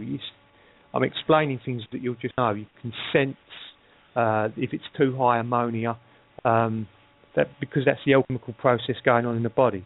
So the ammonia can tend to attack a little bit of the melon. So there's a smell. So when you know that there's a certain smell, you know that it's time to get another melon and create the process again. But what you'll notice is the first time you'll smell it, and then you won't smell it again, or maybe twice, because you've actually cleaning the body. So you'll notice the difference within your own waters. So you get to the point where it tastes like wine, because it is wine. It's lemon wine. And on the butt of a living fruit, the melon. So you drink from the melon cup. So go and try it, everyone. Just try it. And as this beautiful lady has just explained, Liberty, it is Liberty, yeah? Yep, it is. I didn't know if I was muted or not. Sorry, that's why I thought, am I muted? Sorry, I had my headset off when I heard you. I didn't hear you come on to the show, and I just heard I heard Kate. I was just getting into the show then. So, but no yeah, problem. I thank you, Clay. I thank you, and I'm going to try and get a honeydew melon, because I really look forward to that aspect too. But boy, that wine is powerful. Woo! It just feels natural. Just feels natural. So it is natural. One thing I want to mention here, if you guys do want to continue on past the hour, I'll leave. I've done this before. I'll leave the board open. I'll mute out, and you guys can finish the show off. And you know that it ends at the top of the hour if something happens to Skype. So if you guys want to do that, there's a lot of information here that is definitely we've shared before, and we're sharing it in a whole new way, a whole new light. And what you're listening to right now from Clay is the alchemical process of turning your waters into wine, literally. Yeah. Pretty cool. Oh, yeah. And I can attest to it. Very, very cool. From an old hippie. It's even the best ride I had. Woo! And I'm looking forward to all the instruction manuals are everything you need to know is within yourself. You just need to go in within yourself and reveal yourself, and then you are known. That's the simple case. We've been reflecting outside of ourselves when we just need to simply just let it go, and then it starts to come, and then the nature's process. And before long, people will start cleaning up, straightening their bodies up, getting their shoes off. I mean, I'm seeing it, and I'm in the belly of the beast here, with the finance system and everything.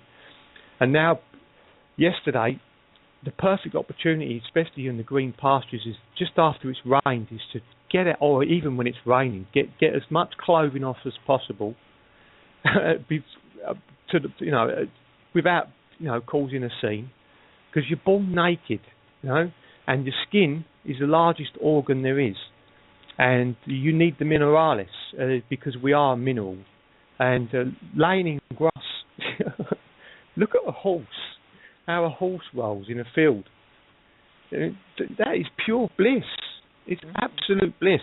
and it will rebuild that suit that you're in, that beautiful vehicle, that beautiful animus that you're operating as an immortal consciousness, which is what we all are, the all spark.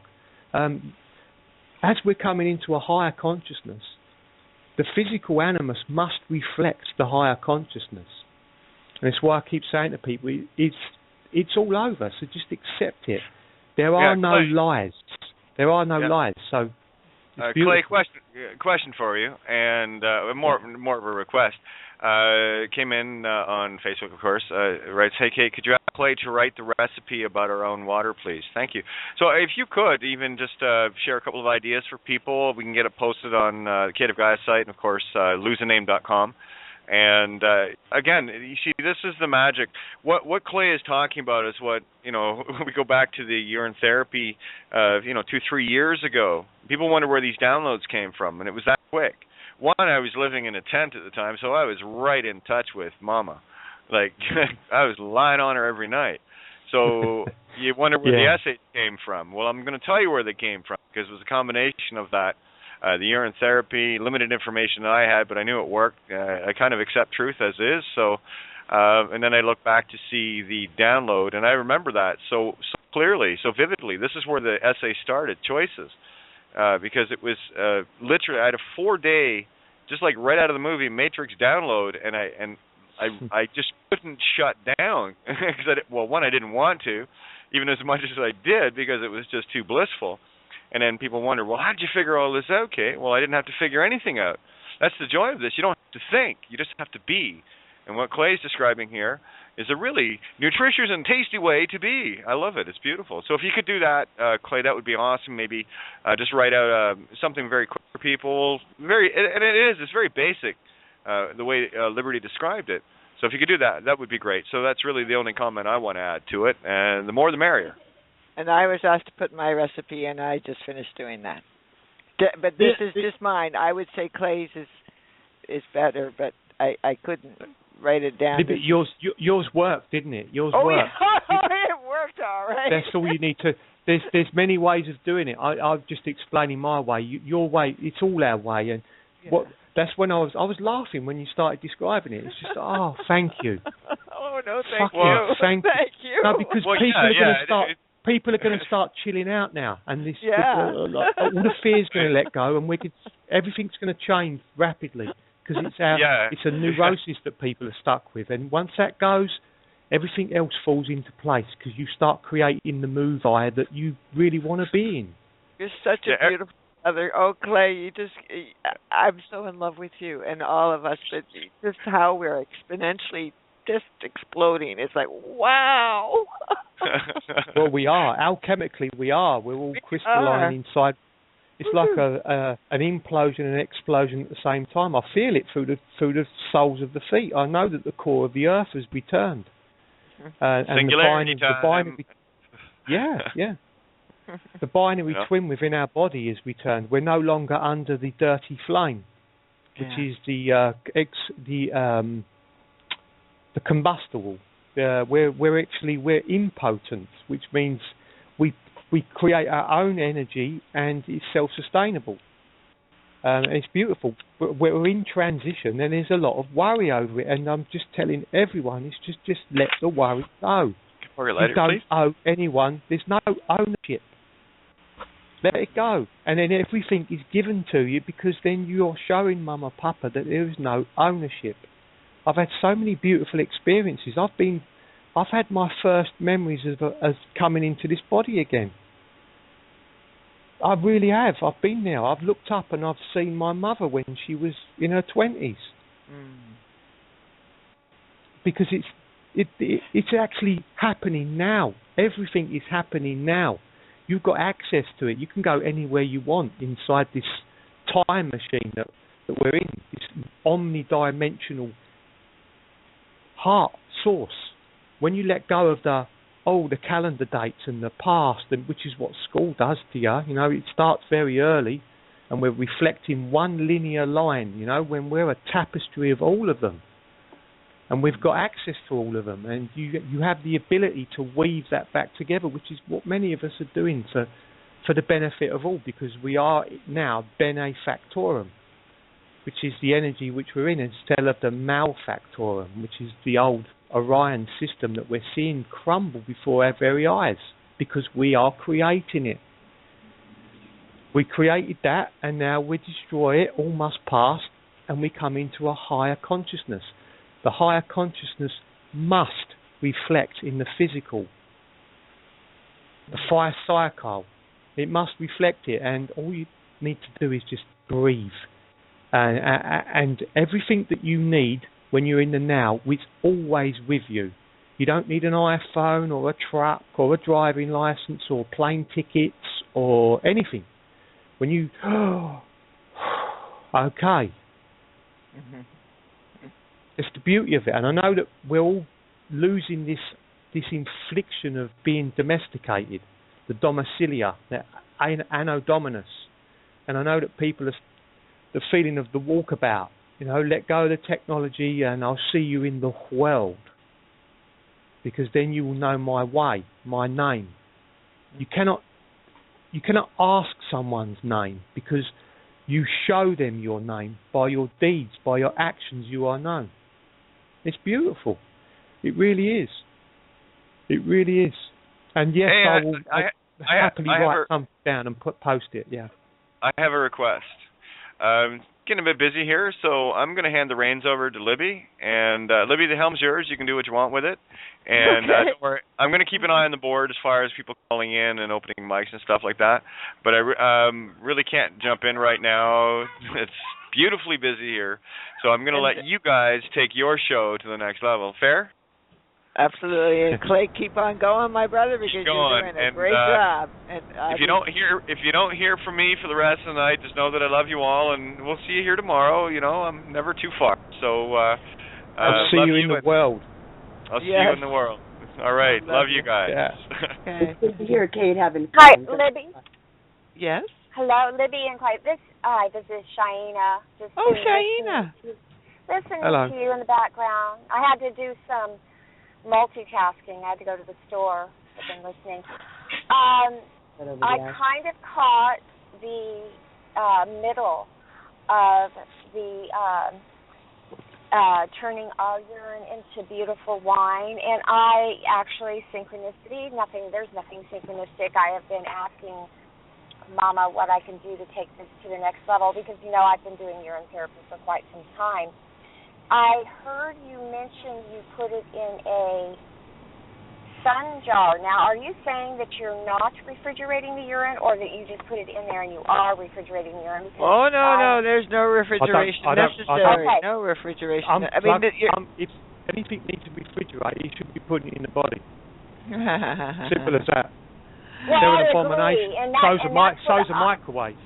Oh. Yes, I do that. I drink fresh urine all day. I've never stored it, but all the videos I've ever watched on it says that if you're going to store it, you need to refrigerate it. That's why I'm asking, because I've never stored it.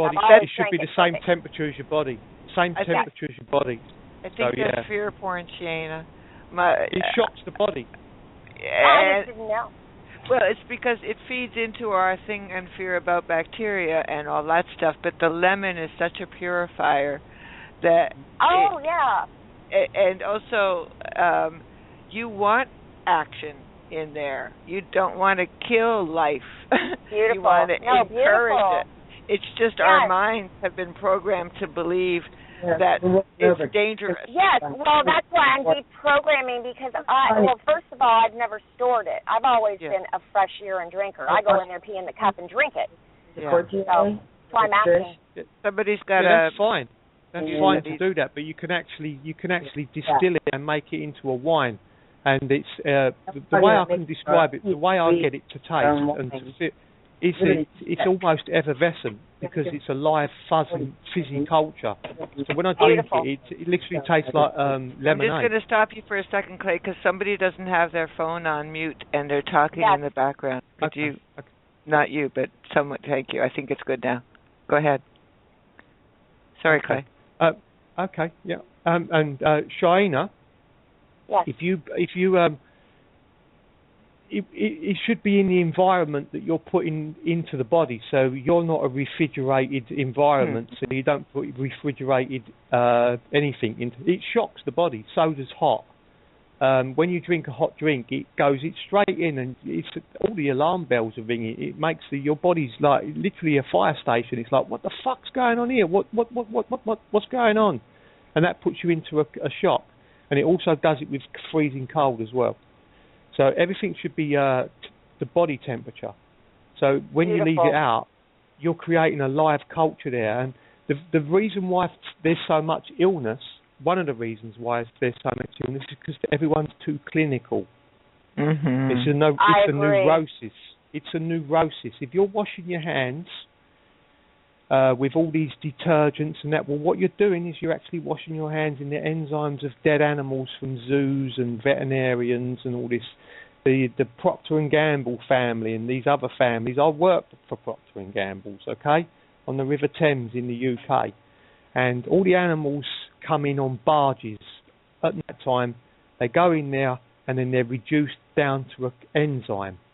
And then the last thing that goes into all of these chemicals is a perfume.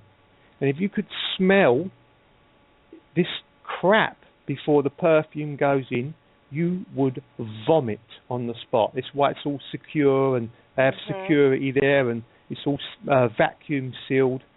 So when you realise that, you just let it go, because it kills all the bacteria.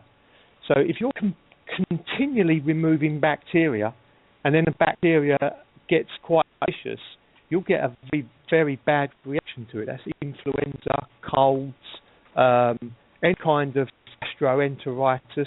It's your body saying you don't know who you are, so I'm going to mess up for a couple of days to remind you. Mm-hmm. And then what people do is they go and get even more clinical, and that can lead to all kinds of other illnesses, secondary infections, and that. When you just let it go, there's nothing wrong with bacteria. Bacteria is a living being, you know. It's got the ebb and flow. Look at the forest. People look at a tree that's lost consciousness and fallen to the earth, which is what happens to the human body. But, you know, when you lose consciousness, it just drops. That tree still has a purpose on the earth for many, many years. You can take mushrooms from that tree. Just go and have a look from length to breadth. There is a whole civilization going on inside that tree. It's nature. But people walk past it and go, oh, look at that. And they look at a golf course and think, oh, how pretty. Well, that's manicured. And that's us thinking that we can out-create creation, which is all Luciferian, which is the electron within the body out of balance. And now it's returning to the balance, which is the crystalline. So the information within your own waters, when you distill it, and when I say that, I mean loop it and then leave it for a while to let it mature. And the best way to do that, I mean, Liberty has done it spot on. She's described the euphoric process. She was in the body and outside of the body at the same time. Mm-hmm. I sure was. Which means you've actually had your physical death. So now you've experienced it, because that's what I experienced when I died, when I thought I died, and now I can do it all the time. We're in the body and out of the body, because the outer is the spirit, and the spirit is now coming back to the physical, which is the unison within the solar plexus. So we're all daydreamers. That's what we are, and we're told that we shouldn't be dreaming. Well, the reason why you go to sleep, which is to repair the body, it's a sign. If you're sleeping a lot, you need to address the situation. So because you shouldn't be sleeping at all when you're. Oh, I agree. You're solar powered. So why would you sleep? Yes. That's why when I started urine therapy, that's what I told everyone was the first thing that I noticed. I know I'd been taking naps for years. All of a sudden, I didn't want to go to sleep. Urine therapy and sunshine, and it was great, and it was beautiful, and, you know, it turned my health around, 180, and, but, you know, just the last couple of weeks, I've just felt this stirring, like, you know, I need to go the next step, up, and I feel this is exactly what it is. Yeah, we've just had a massive supernova in consciousness. That's what I went through with That's what I went through with the 3 days of darkness, then the 9 days expansion. About 2 weeks ago now. This is when a lot of people were having some real trauma within their lives, or having tension, because we shut down. Mother Earth shut down the toroidal energy field and rebooted. So now we're actually in the full creational process. And if anyone's feeling any fear, they just need to let go. That's all it is. And the next acceleration, Shine, is what Liberty's just experienced. And it's quite literally, if you imagine to bring the waters into your body, create yourself a living lake in a cup. So what a lake is, or a river, there's a river bed. Without the river bed or the lake bed, the lake is dead. Everything comes from the river bed, the creation, and then everything rises up into the water, into the ocean, which is the same as how the body works. So the lemon seed is the perfect singularity. It's alkaline in the body, and it is acid outside of the body, which is how all suns work. We think the sun's reflecting on us, but they're stargates. We pass through the sun into another dimension, and so that's how a singularity works. And also we pass our consciousness through the core of the earth, because the core of the earth is connected to the sun, which is a reflection within the meridian in the body. This is why it's called Middle Earth. I mean, Middle Earth is in the chest, and you're walking on Middle Earth. So this is the consciousness that's now really starting to rise. We're letting go of all the commerce, all the nastiness, all the technology that the body's capable of anyway, like a personal computer, an iPhone, a wireless receiver. That's the body. You know, there's plenty of people on this planet now that can walk across a desert and meet their best friend without any technology. Because once you've made a relationship with someone, they exist. They're with you all the time. Because when you leave the body, you're in no time. You're in space, no time. And so you can be in the body and outside the body. And so this is what's happening anyway. This is the second coming, effectively, and it's nothing to do with religion. It's the returning of our consciousness, the Christ mind, which is the child mind. You're born into it. You know this. That's what the mama papa is. It's the creation, not the parents. You know, the parents create the body for spiritual essence to come into. We have our true parents that we all come from. All consciousness comes from one creation. And when it's accelerating. So when I say to you, get some lemon seeds, because the lemon seeds are the perfect singularity. They will give you everything you need. That's all you need from your waters. Put it in a cup. I use a melon, a honeydew melon, because there's no natural Imagine going into a rainforest. There's no stores, so you can't buy a cup. So, nature's provided me one. It's a honeydew melon or a cantaloupe.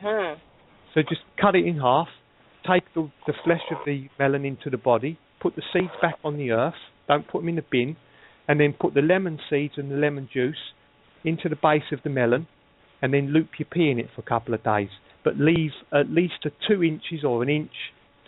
You'll know anyway, just enough. Yeah, I'll know. I will know. For the seeds to be immersed, so those seeds can start really, because the urine's talking to the seeds are talking to the urine, and it's talking to your toroidal energy field. So that's a live alchemical process. And if you want to know what a live alchemical process is, once you get to this accelerated state of consciousness, go and wrap your arms around any tree, especially an ash tree, because the ash is your lungs, spirit breath, the Prometheus, which is inside the solar plexus. So that's why when you hug a tree, you're placing your solar plexus into the tree. And just when you get to this state of consciousness, you'll get that snap that pulls you into the consciousness of the trees. It's an incredible feeling. It lights up both hemispheres of the brain, and then you realise that religions has been fixated on a man on a white horse coming to save us. Well, that's your hippocampus in the body. That's your high hen, your hennial gland that joins the 2 hemispheres. And when that comes online, your tongue comes back online, your pancreas, your liver, everything's revealed to you within the body, and you instantly go, I will stop defiling you myself. Oh, yes. I am so excited. I'm going to go buy a big bag of lemons tonight. I'm so excited. Beautiful. And Liberty did it for 6 days. She created a live culture there, which is, that's some power there. And I felt, as soon as she started you speaking, go, Libby. I do like to jump into the deep end, I was like, wow. Well, I so appreciate you, Libby, for bringing this to the table tonight, because I have not tried that quite yet, and so I'm looking forward to it.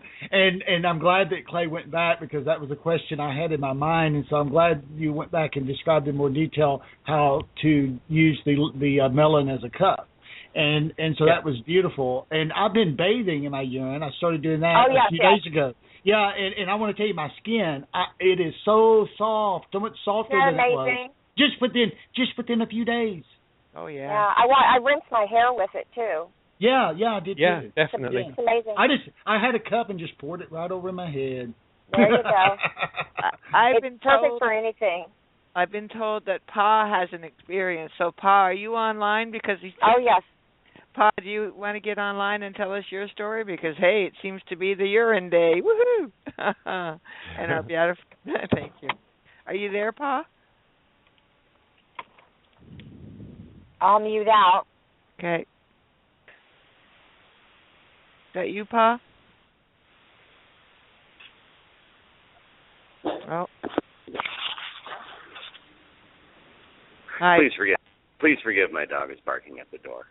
But I spoke earlier, this is Perry again, and I just want to say before the show ends there that, I know to ask forgiveness for, it implies that I've done something wrong, but at the beginning of the show, I just wanted to share, and I just got so excited, and I probably talked a million miles an hour and was just so, I don't know why I get so excited and things like that. So, please forgive. And I know you all know my heart is in the right place.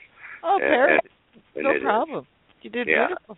Thank you for sharing. It was perfect, Perry. There's nothing to forgive. I ripped it off. I ripped it off so fast, and I was just, I stressed myself out today, so I forgot to breathe from time to time and tried to drink your own urine, and you'll calm down.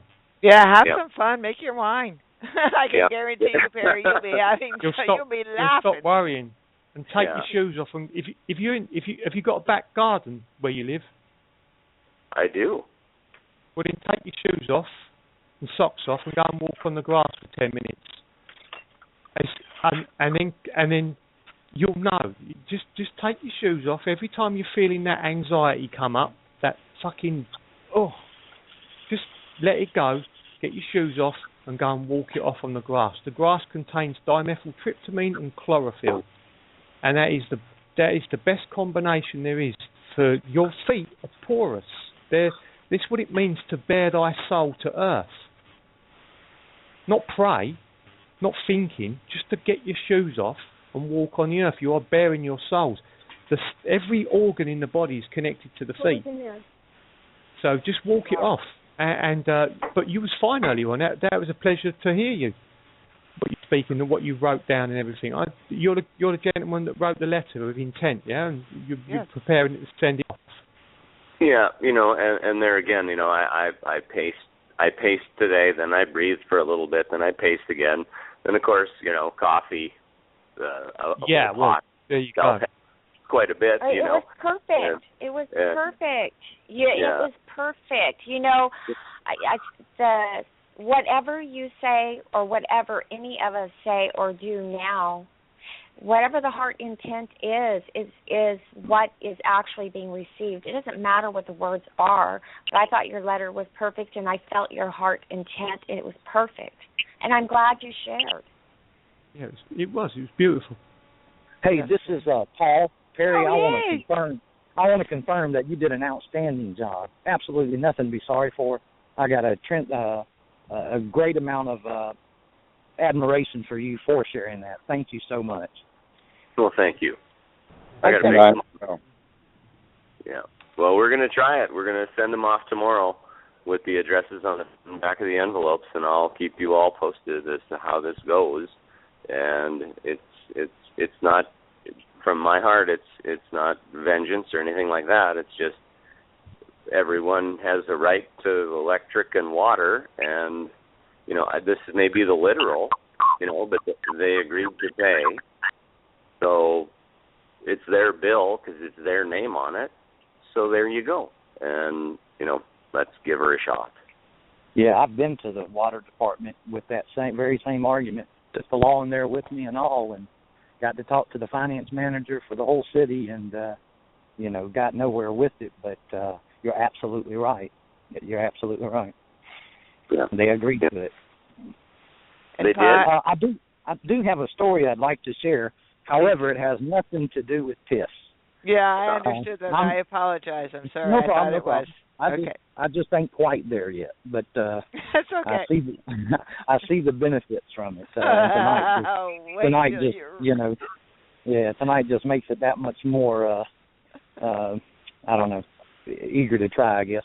My story is, last night I was out in the country, and got a chance to go see this new property that my son has bought, and there's a couple homes on there for all of us.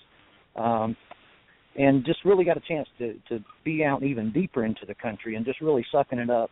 That's where I'm going to rest my head from now on. So we come back and smoked a blunt. Probably shouldn't have, but I did. And I don't think that had anything to do with my story. Actually, I just didn't want to miss that part. But I'm staring at the moon. I'm just looking up, and I'm really just giving praise to whoever or whatever, or I'm beginning to believe it's me, that I'm creating all this shit. But anyway, I'm just giving thanks because it's a beautiful night. It's a full moon. The temperature was probably 67, 68 degrees, just perfect. And I feel this wind, and I'm sure anybody else would have felt it as well. I don't think it was a figment of my imagination, but I feel this wind blowing on me. And as I'm standing there in awe, I get this overwhelming sense of change, that something major was happening, and there was big change on the way. Now, this wasn't something that I got out of my brain. This is something that I felt outside of myself. And then it resonated deep inside of me into places I have personally never felt before, didn't know they were there. And it was just because I started thinking about, trying to interpret what that meant. I got overwhelmed by it, and literally my knees, normally I walk just fine, but I couldn't at that point. So I made it inside. Yep. I hate to interrupt here, but we got a little over 2 minutes for those that want to go into the rollover. You got for 5 callers here, 661-467-2401, or BTR listener 020 on Skype will get you in. You got just over 2 minutes if you want in on the rollover, and that's all I need to say. Thanks, Paul. Sorry about that. No problem. So I make it back inside, and I sit there. My wife had fixed me a little dinner, so I go to try to eat it. Took 2 or 3 bites and got just nauseous as I could be. Literally thought I was about to puke. Never been so close in my life without actually doing it.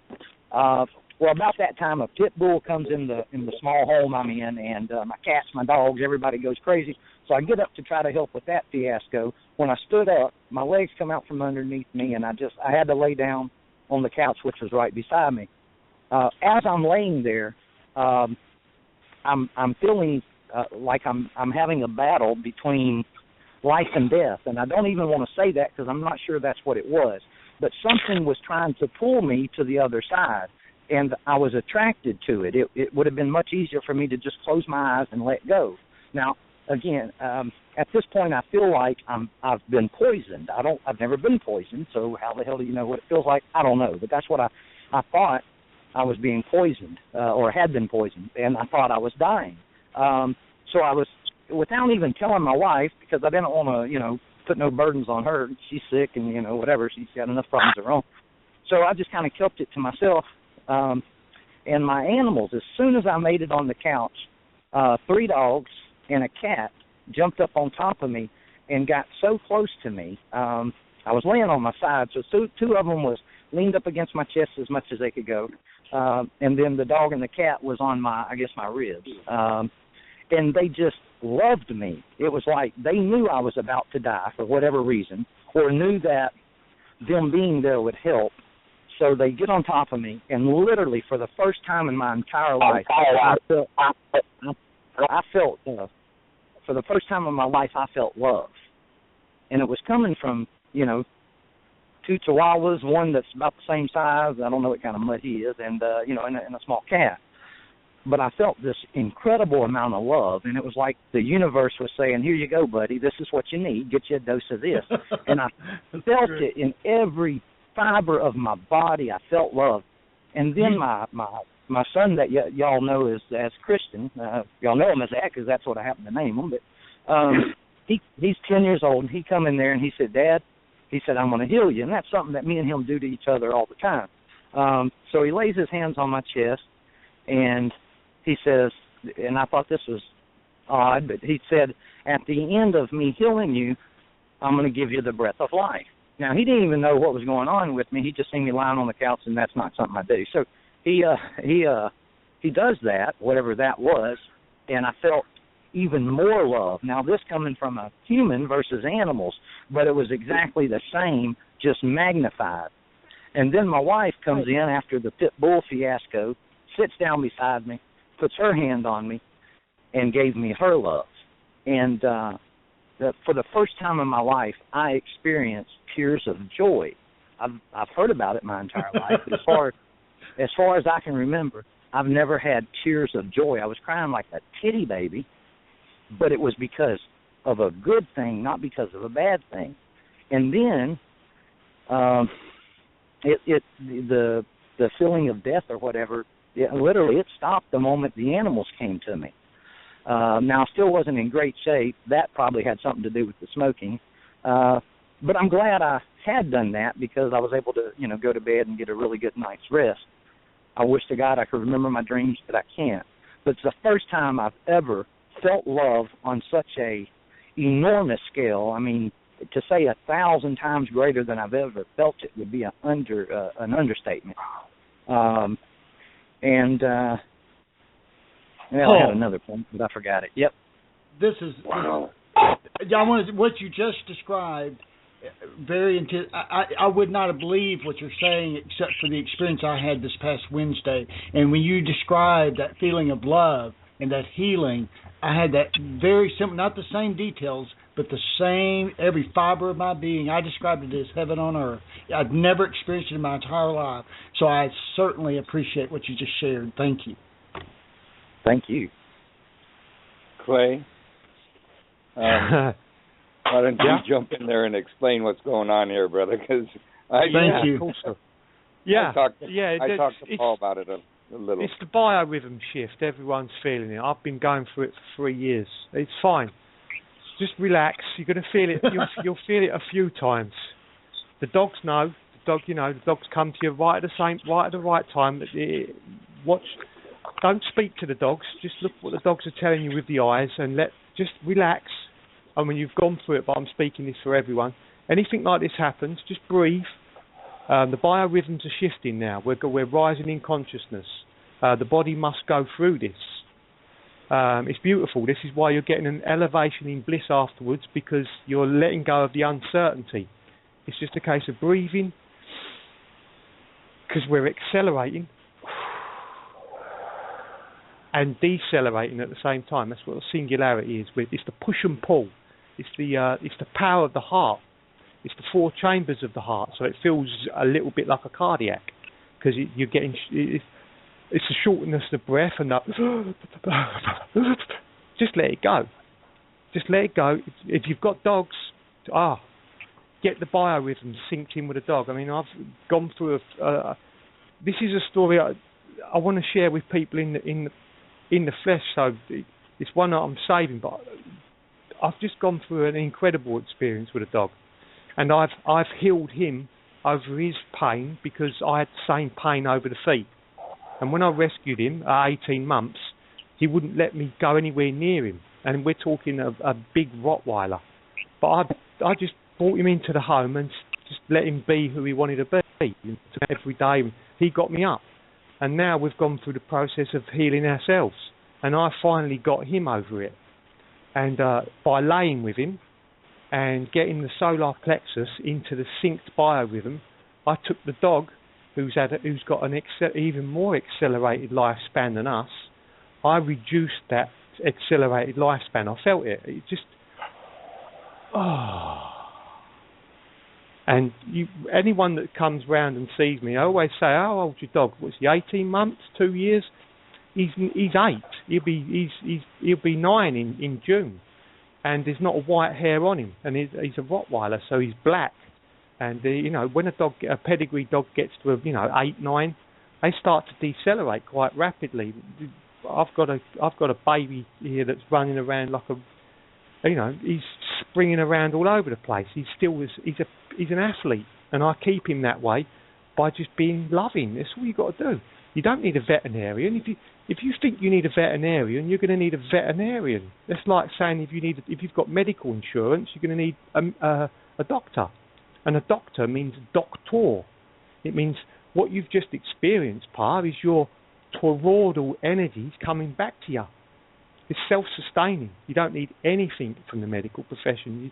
When it comes back to you fully, that's when you start to really get the wisdom within the body. I mean, we're going through the process of shedding all this shit around us, all this stuff that you need this, you need a signature, you need to do this. No, I don't need to do anything. I just need to be, to breathe.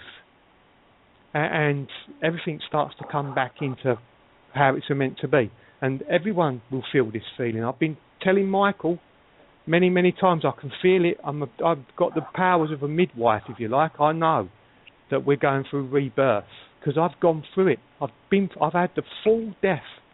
It was horrific for me because I was in a real bad state. I had to go right the way to the bottom and then come up again as fast as possible, which is what Kate's experienced, which is what many people have experienced. And it teaches you to stand in truth, which is what Michael did, and he stood. Because we're all becoming sovereign, coming into our actual natural state of being. We always have been, we just didn't know it. And so this is the biorhythm shift that I've been speaking about, which I know I've been speaking about it as much as possible and not getting involved in any debates as much as possible, because this is very, very important for the body, the physical animus.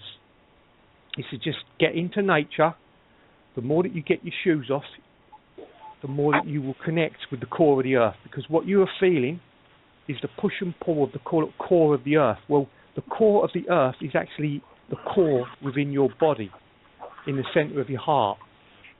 And that's syncing up now to the biorhythms of the earth, which is a natural process. And this is why we're letting go of all the predatory systems. We're not predators. Nothing's a predator. That's a low cycle of consciousness, which is the low flame within us, the combustor. When we're an imploder, and an imploder doesn't need any energy other than the connection to the earth. This is why sleeping out in nature, if you've got any kind of spinal issues, it covers everything. There's no point in saying any issues. If you're in pain, get yourself a tent and go and live in the garden for a week and drink your own urine, and you'll stop being in pain. And then you'll want to start walking on the earth, because you were born onto this earth, and it's all yours or it's all nothing as well at the same time. We share this. This is our home, and everything's there provided. You can walk into I know that you can walk into a forest naked in full consciousness, and your body is a self-regulating thermostat, so you create the environment around you. That's the story of Adam and Eve in the forest. And then we take from the tree of wisdom and fall take from the tree of knowledge and fall. And that's literally what we've done. We've created technology, but without wisdom. That's the military-industrial complex that we've all created with our own creation. That's the space program and all this other rubbish, when wisdom would say, oh, that's very impressive, but why? Why? Why are you creating shit outside of yourself that destroys yourself? And this is all the Messiah, if you like, the message, which is within everyone. And when you come into this, it changes everything. And everything you reflect is a reflection of that. So if you're trapped in fear, this is why people are going around in the Ouroboros eating their own tail, trapped in fear, coming out of all different theories and reading books. If books still exist, it's a sign that we're in a dark age, because wisdom is like the wind through trees, and wisdom flows through the body like wind through trees. It belongs to no man, and it belongs to all. The reason why there's books is because books belong to the occult, which means hidden, and that means we'll keep it in a group and control everyone else. Well, that's no longer apparent. I mean, we're transitioning into the true freedom. And the alchemical process will speed up your consciousness. Once you've gone through a physical little bit of a shock wave, which you've experienced, you'll begin to go through the process of coming into yourself again. Because when you let go of it, as soon as you let go of it, you have that blissful feeling, because actually you're immortal. It's just that you don't realise it, and you come in and out of the body all the time. This is not you. The body is not you. You are in the body and outside the body at the same time. And that's how we create. And when we sleep, it's because of our diet, because we're putting too much shit into the food, so it tires you out. So the body says, I need some sleep because I've got to work on this crap you keep putting in me. Or you're doing exercises that are non-repairable, and they need a long time to repair, so he needs to sleep again. I don't need to sleep, and I couldn't stay awake for more than 8 to 10 hours without having a 24-hour sleep. I was that bad because I was on so many prescription drugs, and it's just poison. So I needed to sleep and recover, sleep and recover, sleep and recover, sleep and recover, but I wasn't recovering because it was just the factory, the body in the alchemical process in the body was just 24 hours, work. And then if you notice, if you can look in front of a mirror and you've got any kind of pustules or anything, that's why. It's because when the body gets to that state, it starts to throw out all the shit out the windows, which is through the pores of the skin, because it can't cope. And the biorhythms of this earth are shifting rapidly now. And that's all I say to people is to accept it, is to accept and get your shoes off and walk. And we've got the tune coming in again. I'll have a break. Am I unmuted? Yes, you are. Yes, Randy. Please do mute. Unless that's not your phone. Thank you. No. Who's got a phone ringing? Okay. That's someone who's on Skype and has not muted out. Okay. And now they've stepped away and someone's calling them. Do we have any idea who that could be? I don't know. Kate would have to look since she has the board. Well, no, I'm looking. I have the board. Woo-hoo. Oh, but okay. I don't know what I'm doing. You have to look and just go through and mute, and then unmute and mute and unmute all the way down. Good. She found it. Boom. That was wow. That was lucky. That was the universe just brought me to the right one. Thank you. That's right. There's no such luck. Come on. No, I didn't. Can I say something really quick? Yeah. Hi, Penny. This is Blue Green Lori and Clay. Oh. I just have to say that you have a beautiful gift of explaining the love of the energetics of life.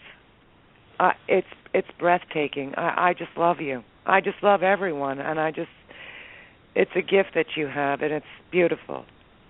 It is. Yeah. Thank you. It's within us all. We're a reflection of each other, and the more that you clean up and get connected, the more beauty and wisdom is bestowed upon you, because that is the actual nature of abundance. And Clay, I'm a Libra, and I have a black Rottweiler too. And the other day I went outside to the shed to the side. I had my socks on though, but there was a big brown snake. I don't know what kind it was, but it never even moved. And then I just came back in the house quietly, but that snake never even moved, and it was pretty big. Yeah, you're not a threat. if you go into a forest and the forest is quiet, you need to go and question why the forest is quiet. Because all of nature's hiding from you if you're in that state, because you're giving out the wrong signals. You're still in the lower nature of the Orion, the hunter. So all of nature hides from the hunter. That's our lower nature, the beast, the 666. It's in us. It's got nothing to do with any of these stupid shit on YouTube. The 666 is the carbon blueprint. We're predators. We're the hunter, the lower nature of Orion. And we've risen up way above the Pleiades in the brain, in the hemispheres of the brain, and into the Andromeda, which is why Kate's here. I mean, you know, if you want to know what the Andromeda is, it's the perfect balance of the male and female energies. That's what Andromeda means. Yep. Which is why we've been divided and conquered and given an M or F denomination on the birth certificate. It's beautiful. And the only truth is we can discuss what we want if you just take off your shoes and get on the earth, especially grass, for the dimethyltryptamine, especially when it's wet, because wet consciousness is water, and when you accelerate your consciousness, that's why you use your own water to create your own wine. Water, there's no fluoride in the water that can harm you now, you know, because you've accepted that there's fluoride in the water that can harm you, so the fluoride in the water can harm you because Alex Jones says so, and all these other mind parasites that are being purged. That's all that is. It's a creation that's trying to make you create it. All water's pure. If you bring it into your own intention and offer your blessing, the water knows who you are. So if you're a miscreant, in other words, you're distorted, your water is distorted. So clean up thy act and nature will bestow the gifts upon you. It's true. It's all true. Oh, yeah. We're walking through the garden and we're waking up at the same time, which is the ascentium through the body, the alchemical process. The body's changing. The body that you're in now will not be the body that you're in shortly, or whenever you accelerate the process. Your liver, your spine, everything's going to unwind. You're going to feel it. You're going to start to unwind, and you're going to realise that you were really wound up tight. And when you're really wound up tight, you're, I can't. And this is what's going on. This is it's not you or me, it's the biorhythm of this planet, this beautiful home that we've come into for an experience through the waters of the womb. And we're being reborn in the fires of the solar plexus. Right now, it can't be stopped. There's no point. There's no shadows. There's no lies. We've all been through shit. We've all got shared experiences. We've all had all kinds of horrors and all that bullshit. Let it go. It's pointless. There's no lies. Just when you know you're noble, the noble one, you can face any direction and walk without fear of where you tread. And that encompasses everything. It means you can physically walk, but it also means you can stand and you are known by creation. And no harm will come upon you. It's our fear that attracts it. That's why the snake, if someone had been arguing with their wife or just slapped their kids about or something and then gone in the garden, I guarantee you that snake would have made itself known to you, because that is the snake nature in you. And when you're neutral... Well, he didn't even move. He just sat right there. He didn't even move. Perfectly. Because there's no threat. And all the dogs in the neighborhood, when they get out, they run over to my house. They come to me. They're like, is my dog over there? I'm like, yep, got him. Dogs have always done that to me. That was my last connection. Well, dogs are neutral. Next time a dog runs past you and is a little bit barky, and what the dog's telling me is to stay away from this human because they're not right, and I know because I live with them. That's what the dog tells me. Because when a dog's aggressive, the being that they're living with is aggressive, because the dog is a reflector, and the dog gives them away. This is my dog, and he does what I say. No, they're telling me exactly what I need to know about you. All dogs do. Mm-hmm. They tell me. They reveal the human that thinks they own them, because I don't own a dog. I live with the dog. I don't tell him to do anything. I don't tell him. I don't even speak to him. I don't even speak to him. It's eye contact. It's beautiful. I want to hear a few breaths from Clay Dog.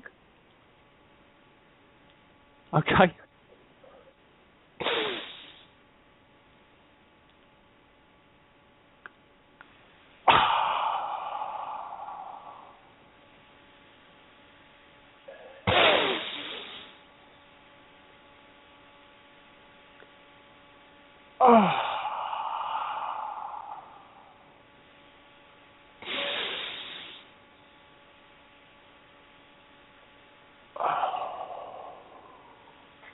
And that's on one leg, because my core strength is really coming back. I've been standing on one leg talking to you for the last 20 minutes, and I couldn't stand on one leg for 3 seconds. When your core starts to power up, your strength will come back to you, and that means your strength will come back to you. The words that you speak, when you know the Phoenician, when you speak them, they have power. It repels anything that is negative, because it just cannot contract with you. And it also, while it repels, it transmutes. And this is what we're seeing with these policy forces, our brothers and sisters that are trapped all the way up to the top of their stupid little pyramid. They're trapped. It's all compartmentalization. It means a fractured psyche.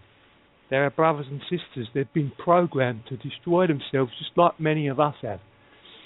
And when we let go, we transmute all that energy around us, and we're pushing it out now. We're imploding, exploding at the same time. When I was talking to Michael and Janet and a few others, I went through this process, which was what Pa's just experienced.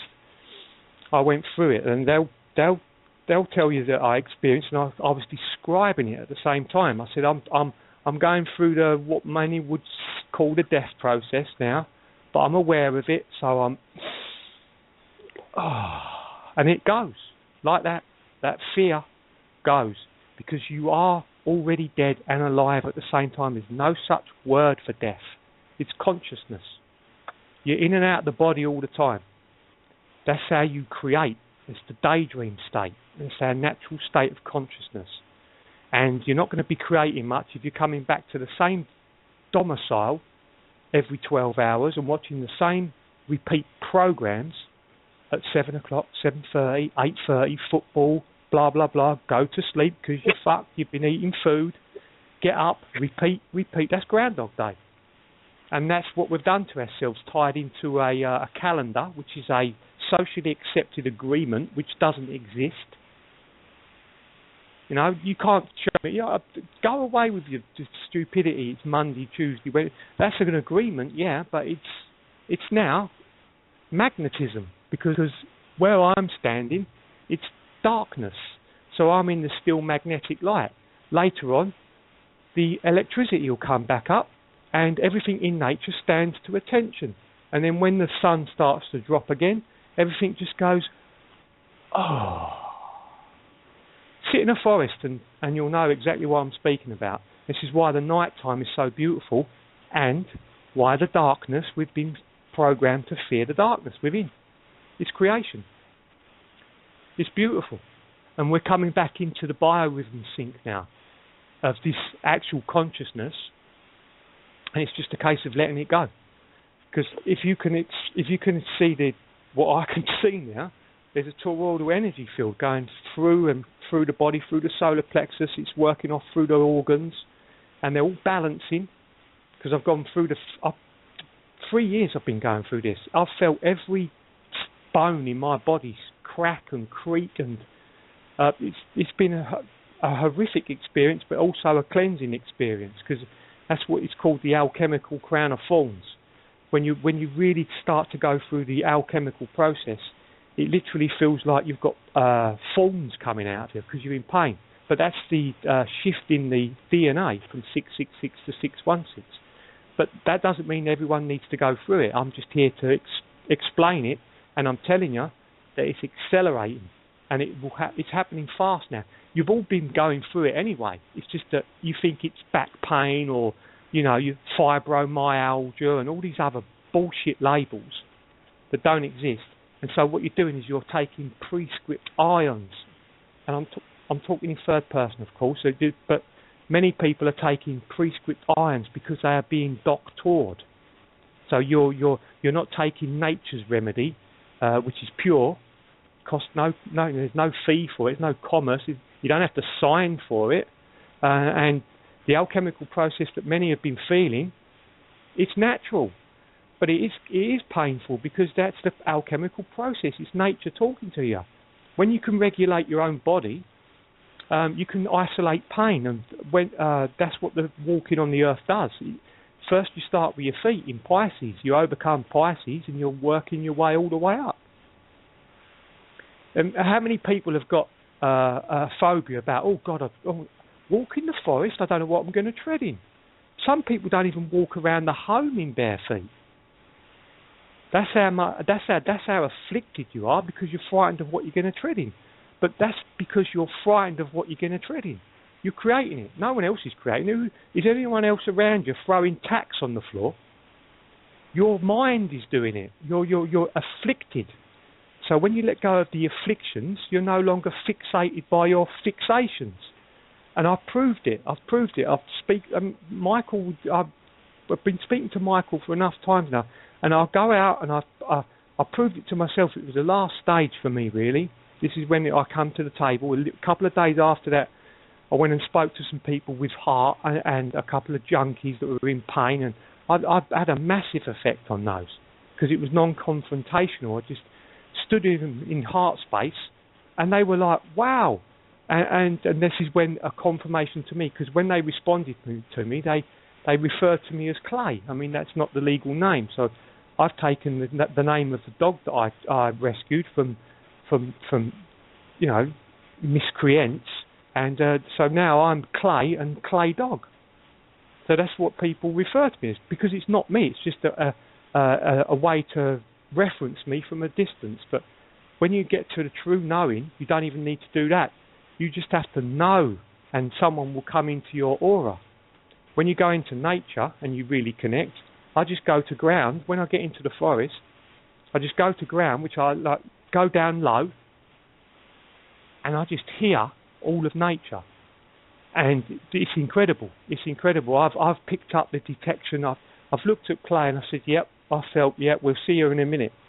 10 minutes later, a woman's come running towards me, and I smelt your perfume 10 minutes ago. I even said it to someone. They thought, oh, what's this nutter going on about? But I smelt their perfume long before they come towards me, because perfume is not right.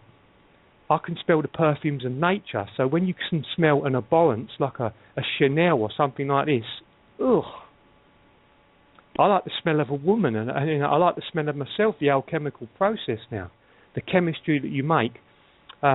When you come into the aura of a woman that's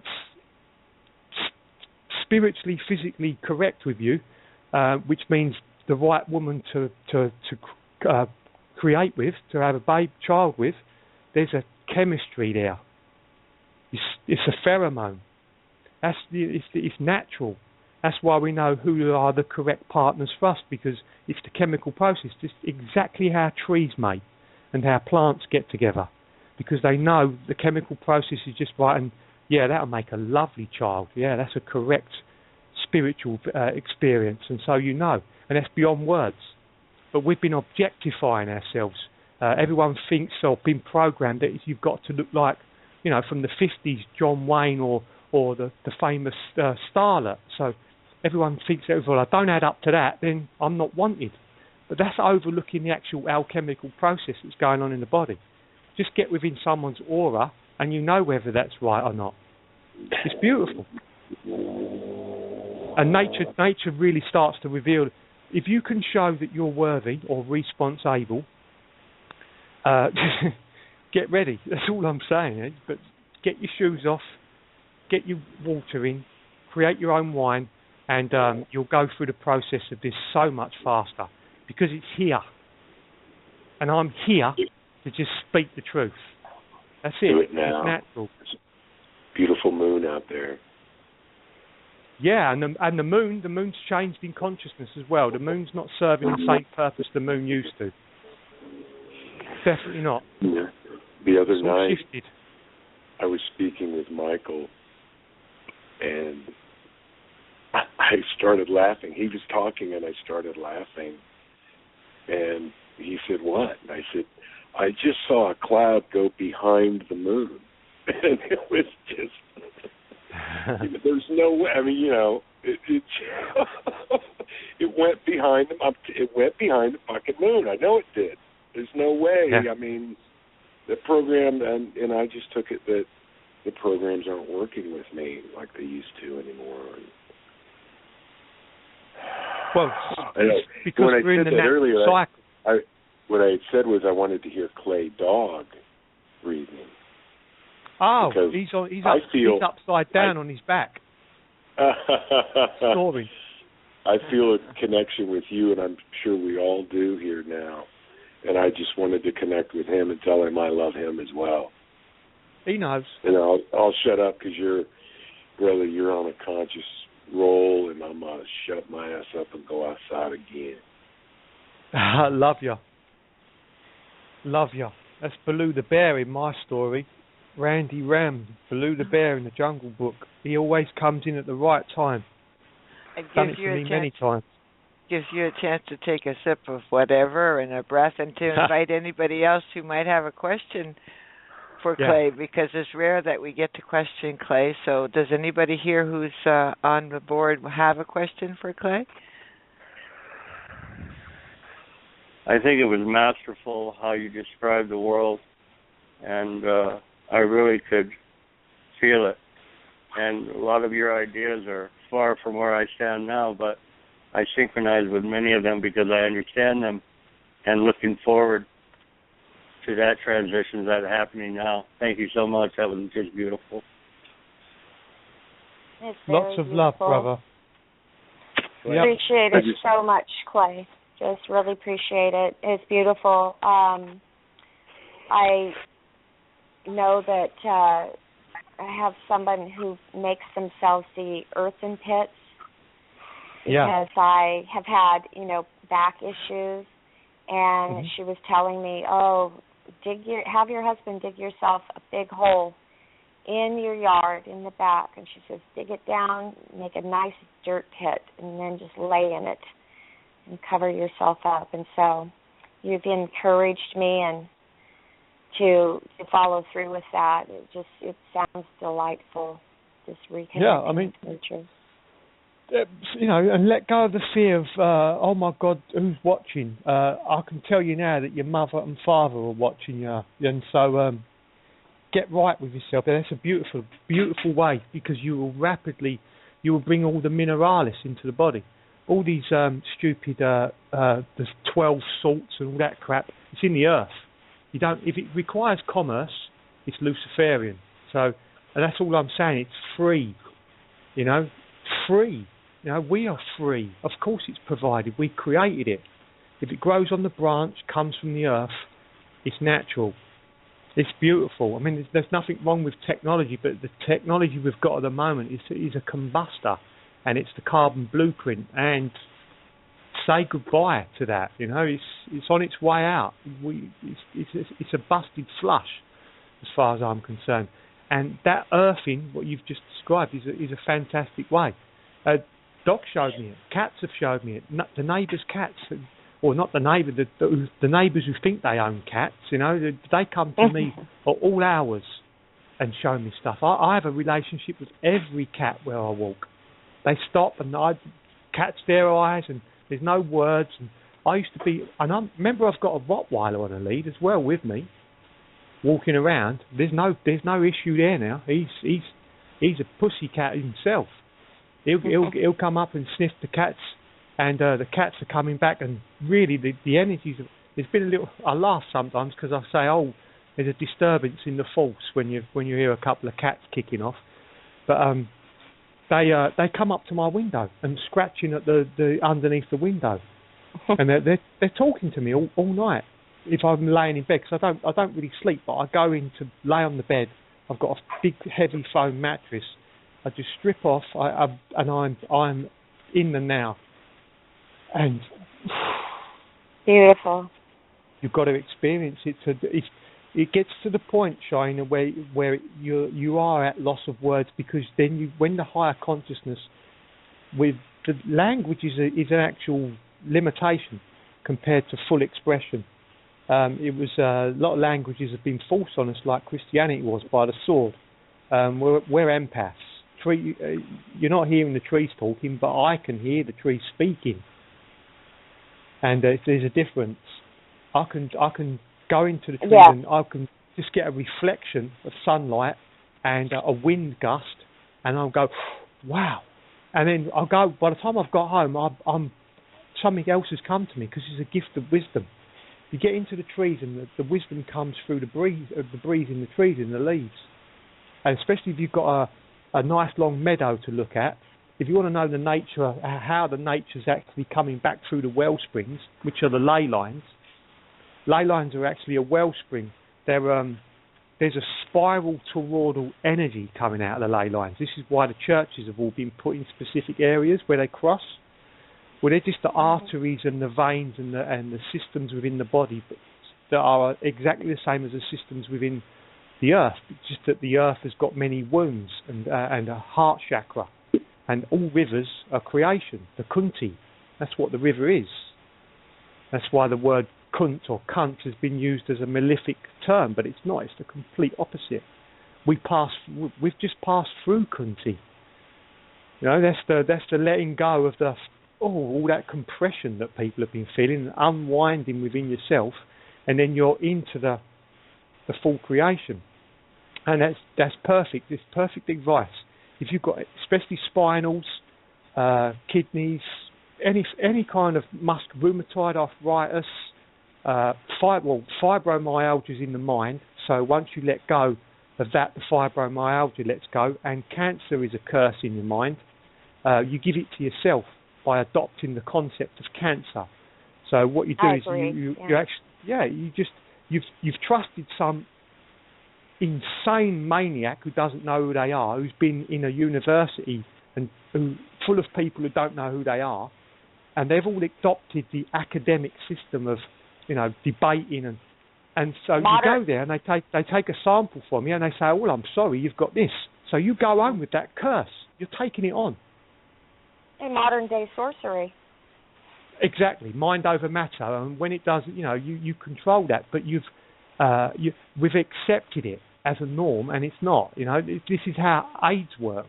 There's no such thing as AIDS. It's the concept of AIDS that was sold via the media as a systemic hysteria that convinced beautiful beings that a common cold could kill them. That's AIDS in a nutshell. I'll break that spell, fuck off, I see you for what you are. It's no different to in the dark, the real dark. I mean, we're out of it now, but if you go back a little jaunt back in our linear time frame of history, when the villages were created, there would always be a higher conscious being there, a seer or a shaman, but they were often used by people to put the hex on people, and it's a belief system. If a witch doctor would come out of a tent or wherever he's living and point the bone at someone, that's the hex, and that being would go off and go, what has he seen in me? Oh God, and that's it. They go away and wither. That's AIDS. That's the modern day version of AIDS. It's cancer. It's all this other shit, ADHD, and all these labels that they do not apply here. None of them. That's the miracle. Is that when people pray for a cure, well, the miracle is that they don't exist. So they fall away in the blink of an eye. That's the miracle.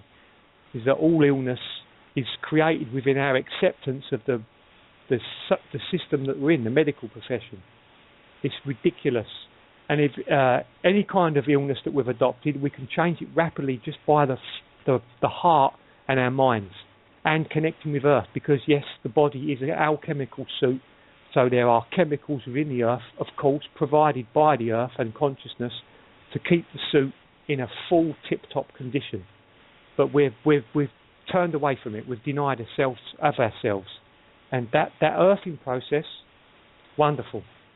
Do that for a week, and create your own water, and give it like Liberty's explained it perfectly. I mean, she just took the concept beautifully. and whoosh. Yes, beautifully. Yeah. No, because it's within us. It's what I've been, I talking to Mama, Papa last night. I was sitting out on the grass under the stars, and I said, I need to know, what do I need to do? Because I kind of have had a tough 2 weeks. And when she mentioned that, it was like I knew that was my answer. That's the next step, and I'm going to do the earthing. I can't wait. I'm just very excited. I know that was the answer. The method that I use within myself was when I actually let go and I started to connect with the trees. There's specific elder trees within the forest. You go and find them, make the connection, and then you've connected to the whole tree. You're in the true ether net of the universe, because that's what the trees are. That's why we've been destroying the trees, because we're cutting ourselves off from our prana, because we're actually breatharian. The skin is... The actual skin takes in more than your lungs. Just that we're denying it with a lot of the fibres and everything we're putting on the skin, and not going and having a roll about with each other in the grass and the dirt and the earth. And then when it rains, it cleans you off. I mean, in full consciousness, you only have to think that the rain, you need a wash, and wallop, there's a cloud above you. And then we're not there yet, but that's the blueprint of actual full consciousness, is create your universe around you. Living naked in a forest is perfectly acceptable, just that we're not there yet, But that's the natural state. But we're coming back into all kinds of realizations of ourselves. You become your own healer, which is the path of the healer. We have to hurt ourselves first to know what it is to heal thyself. And when you heal thyself, you know thyself. It's so beautiful. I do know that, because I know you know. I know you know. Yeah, I know. Yeah. Just for others listening, 5 years ago, I was not I had a very sick vessel, and I was ready to check out. But Mama swooped in and grabbed me and said, "We're going to do this." And I said, "Tell me what to do." And it's been a beautiful trip. I mean, just a beautiful thing when you just finally let go and you say, "I'm following your lead, Mama. You're at the wheel. Show me where to go." It's gorgeous. Cheyenne, Mama didn't swoop in. You listened. Well, you heard the call of nature. Everyone's hearing the call of nature. Yeah. So it's time to get the shoes off, and you're a wireless receiver. You are a wireless receiver and sender. So. I have 3. With rubber soles, you're disconnected. I have 3 redwood trees when I moved into this house that someone, before I moved in here, had decided to whack them down to 2 feet above the ground. Just totally cut them down. And it broke my heart. And I went out there, and my husband said, "Well, we'll have to get someone to come over here and solder out these trunks." And I said, No, just hold off. And I went out there every day, and I just would go out there and just look at those redwood stumps. And I said, "What do I do here?" It broke my heart for some reason. I didn't know at the time. And I just heard, just leave them alone. Don't do anything to them. Let them go and let them grow. And the branches started growing out around them, and they looked. It looked. My husband kept saying, they looked so shabby because it just looked like tree stumps with limbs sticking out here and there and everywhere. Well, we let them grow, and now I have 3 20-foot tall redwood trees that regenerated themselves, and I go out there all the time. That's where I sit. I sit in between those 3 trees, and every time I go out there, we talk. And they say, "Thank you for letting us live." Now it's your turn. Now it's our turn. Just to let go and we regenerate. It's the same process. Mhm. And about the earthing, the gentleman who made the video, The Gerson Miracle and the Beautiful Truth. I never watched that one. Well, he made a documentary also on earthing, In fact, it's how he had a notion of, he's in Alaska, and the Gerson Miracle, the Beautiful Truth are both about Dr. Gerson, who was curing cancer in 1940 with fruits and vegetables. Now here we are. We know cancer is made in the mind, but but you have to overcome that first. So yeah. Right. And so he's done this, and you can just, even in the snow, you can even clear away the snow and put your feet in the mud, or put your feet all the way in there and just sit and breathe. Beautiful. Yeah, because toxins do come out of the feet. Well, it makes sense. They make money off of people to go into these mud baths, so it makes total sense. Yeah. The sole of the foot everywhere. has more pores than any place else on your body. And nature is wild and exists because the conditions are right. And it provides for all life. Perfect. Yeah. That's the call of nature, yeah. So it's time to return to nature, because we've been living outside of ourselves in the wrong way, reflecting outside of ourselves, thinking that we can create everything that we need when it's already provided. It's insanity. It's the push and the pull. Again, I just had that conversation with my daughter this afternoon. We were talking about cell phones and computers. I looked at her and I said, everything, all this technology, I said, it's just an extension of what we can do. And I said, what they've done is they've given us something so that we don't go within. We're pushing everything outside. We've got to start going within. So the synchronicity, we just talked about that. Everything they're creating is to pull us out of ourselves instead of letting us go back inside of ourselves. You are the miracle.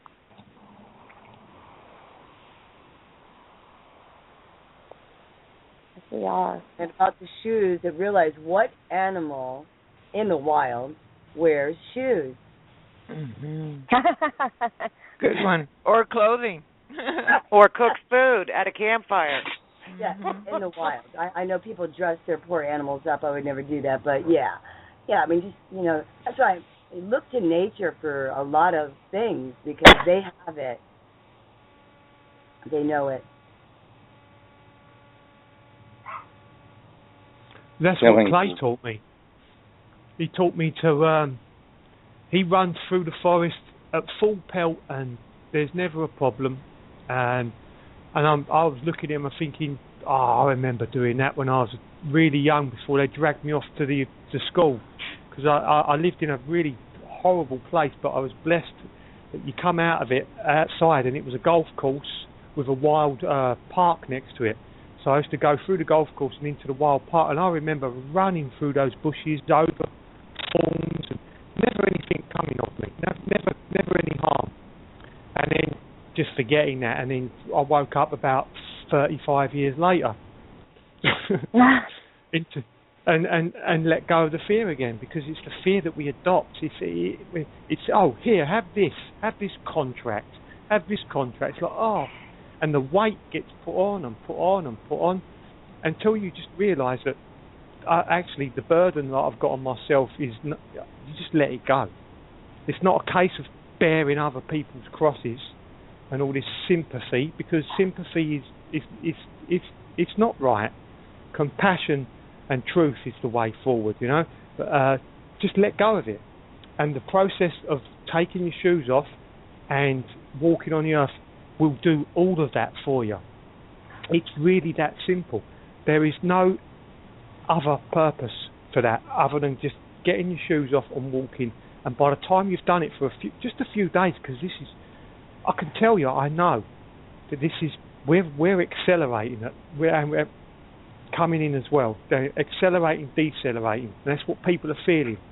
And when it gets to the point into your solar plexus, this is when that sort of tension can build up. Just breathe and walk, and it will get it out of you, because what you were saying was correct. The feet, yes, they're all the crystals in there. You're getting them into the. I mean, people have said, "Do your feet tough enough?" We got a long line. Look at that. My feet are not tough at all. and I've been walking for 3 years in winter and everything because you don't need to be tough feet. I've got very little calluses because if you've got calluses, it can't pass through the skin. So when you're clean, what you're doing when you're walking is all the toxins in the liver you're pushing back into the earth, and it transmutes it, and the earth is bringing minerals that you need into the body. So there's a symbiosis, just like there is with the trees. That's why we're breatharian. The more trees we have, the more prana we have. Walk through the forest without your top on, or get the air flowing through the body. Eventually, it's catching on anyway. People are going to start shedding their skins, and because they're shedding their woe, they're shedding their weight. So it's all unfolding. I'm seeing it even where I am, and you can't get much worse than where I am. When it comes to money and it's people are afflicted here. We're talking helipads and yachts on the river and all that bullshit. There's a lot of that around here. I mean, I'm in a housing association house with my mum, but there's just down the road is George Harrison's home, so it gives you an idea where the money is. And I'm noticing it now, even with the real, the plugged in people, the beings that are really tied into it. They've just had enough. Everyone's had enough of this shit, and so it's a case of just letting it go and getting back to nature. It's really simple. It really is simple, and Liberty topped it off. I mean, when someone listens to Clay, what if, but Clay. What if, but Clay,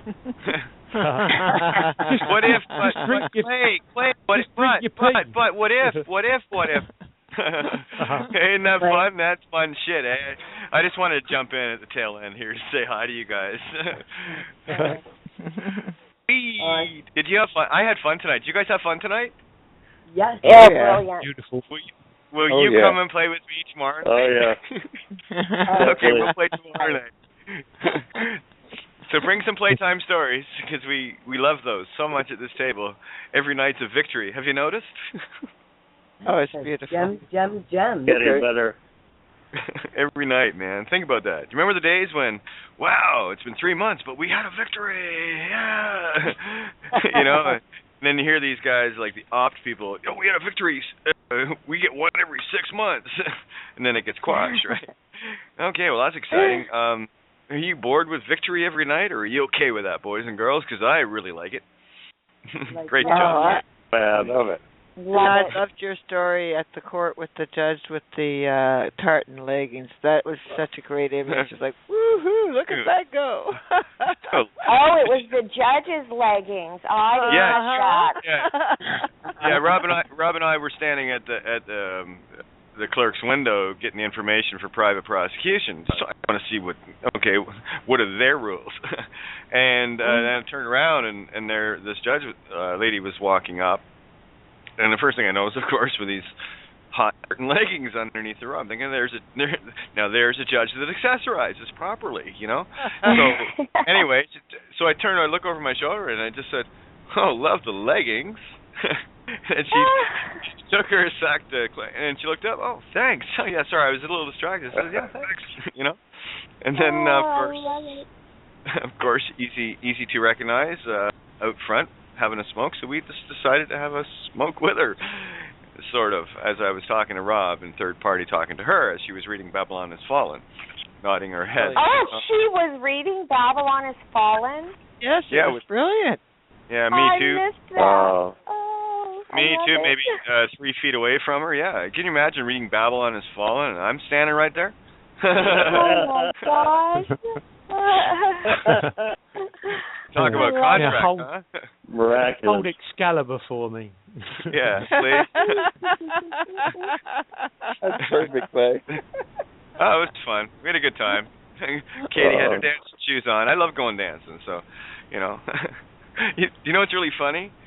Is people would pay to go on a Kate adventure. And here's me going out having a Kate adventure and buying dinner.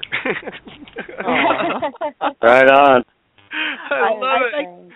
I'd like to do the shout out to Rob's kids and tell them I love them, because it is the same Rob with the 2 kids, right? Yeah. Hang on. Yeah. They're in the house, but yeah, I'll let them know. A shout out of love to them and say, wow, what an impressive dad they have too. It's like, woohoo, what a show. Mm-hmm. Can I just say something quickly before I'm going to put my headset on to Pa, who's been through that experience? If he wants to add me on Skype and talk more about it, it's Claydog 2013, and right on. It's a perfectly natural experience. It's wonderful. That's why you felt the bliss. And dogs, dogs are there for a reason. They're always there for a reason.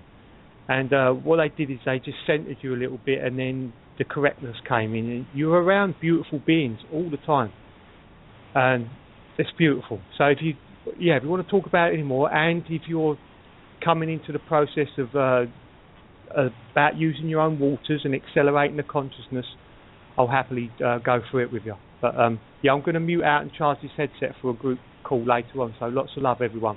Oh, Clay, thank you so very, very much. Oh, wow, what a crew. What a crew we have. Magical. Yeah, beautiful. If you're listening, beautiful it's Penny, and I bought lemons at the grocery today. Yeah. What a coincidence. On purpose. No, on purpose. Beautiful. That's so great. Love Clay. Thank you all. Love you all. That's why I like sitting back and shutting up, letting Clay go. Boy got a roll going, doesn't he? I love it. Yeah, he does. Yes, he does. I've got something really cool to sum up Clay's conversation, if I can do this without breaking up, which I did last night. This one's called Mother Earth. It sums up everything he just said. Feel the glory of being grounded. Feel the energy. You'll be astounded. Mother Earth has healing power for you. Walking barefoot is all you must do. Dear Mother Earth is truly a wonder. You've witnessed storms with lightning and thunder. You've seen the mountains, the forests, the seas. You see how she maintains balance with ease.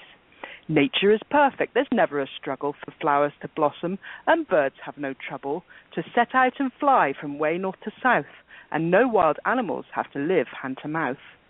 Let's learn from nature. Let's learn how to live in harmony and balance, and learn what to give and take on this planet to live in full health and ultimately find one's true spiritual self. Perfect. Beautiful. That's and, everything you said. Mantra. My last words for tonight are thank you, everyone, and thank you, Libby, for grabbing the helm. And keep her rolling, baby. Just look at you go. Love you, Kate. Love you, Kate. Love this table. Love everybody here. Woo. Thanks for the awesome day. Oh, it was beautiful. Bye. Have a good one, everybody. Good night. I'm going to stay in La Casa Spavo, everyone. Oh, yes, happy everything. Aloha. Awesome. Thanks for using Blog Talk Radio. Goodbye. Oh, man. I'm getting so good at that, Jerry. You know, I got to tell you, when you did that the other night, and then it came on right after you, it was like, that was too good. It was like perfect timing. She's hot, isn't she? But you got to get used to her. Oh yeah, that's okay. You guys got about a minute left, maybe a little less. Thank you for using Blog Talk Radio. Goodbye. Thank you for letting me learn the board. It was fun to play with that board. It was really like a whole new world. Good job, Libby. Well, yeah. It was an easy job. Doesn't take long, play. does it? No. Thank you. Thank you for using Blog Talk Radio. Goodbye. Almost got 1 minute left, I think. He's counting down. Countdown to Blog Talk Radio ending, eh? Unreal. You guys are a joke. Happy eclipse, everyone. Yes, happy eclipse. Thank you, Randy. Shout for that moon. Woohoo! Watch out for her. Anybody who didn't get a chance to speak now. Thank you for using Blog Talk Radio. Bye. Yes, we're just sitting here waiting now. Okay. I know. She won't say it now, silly tart. She's gone. I'm going off for another sip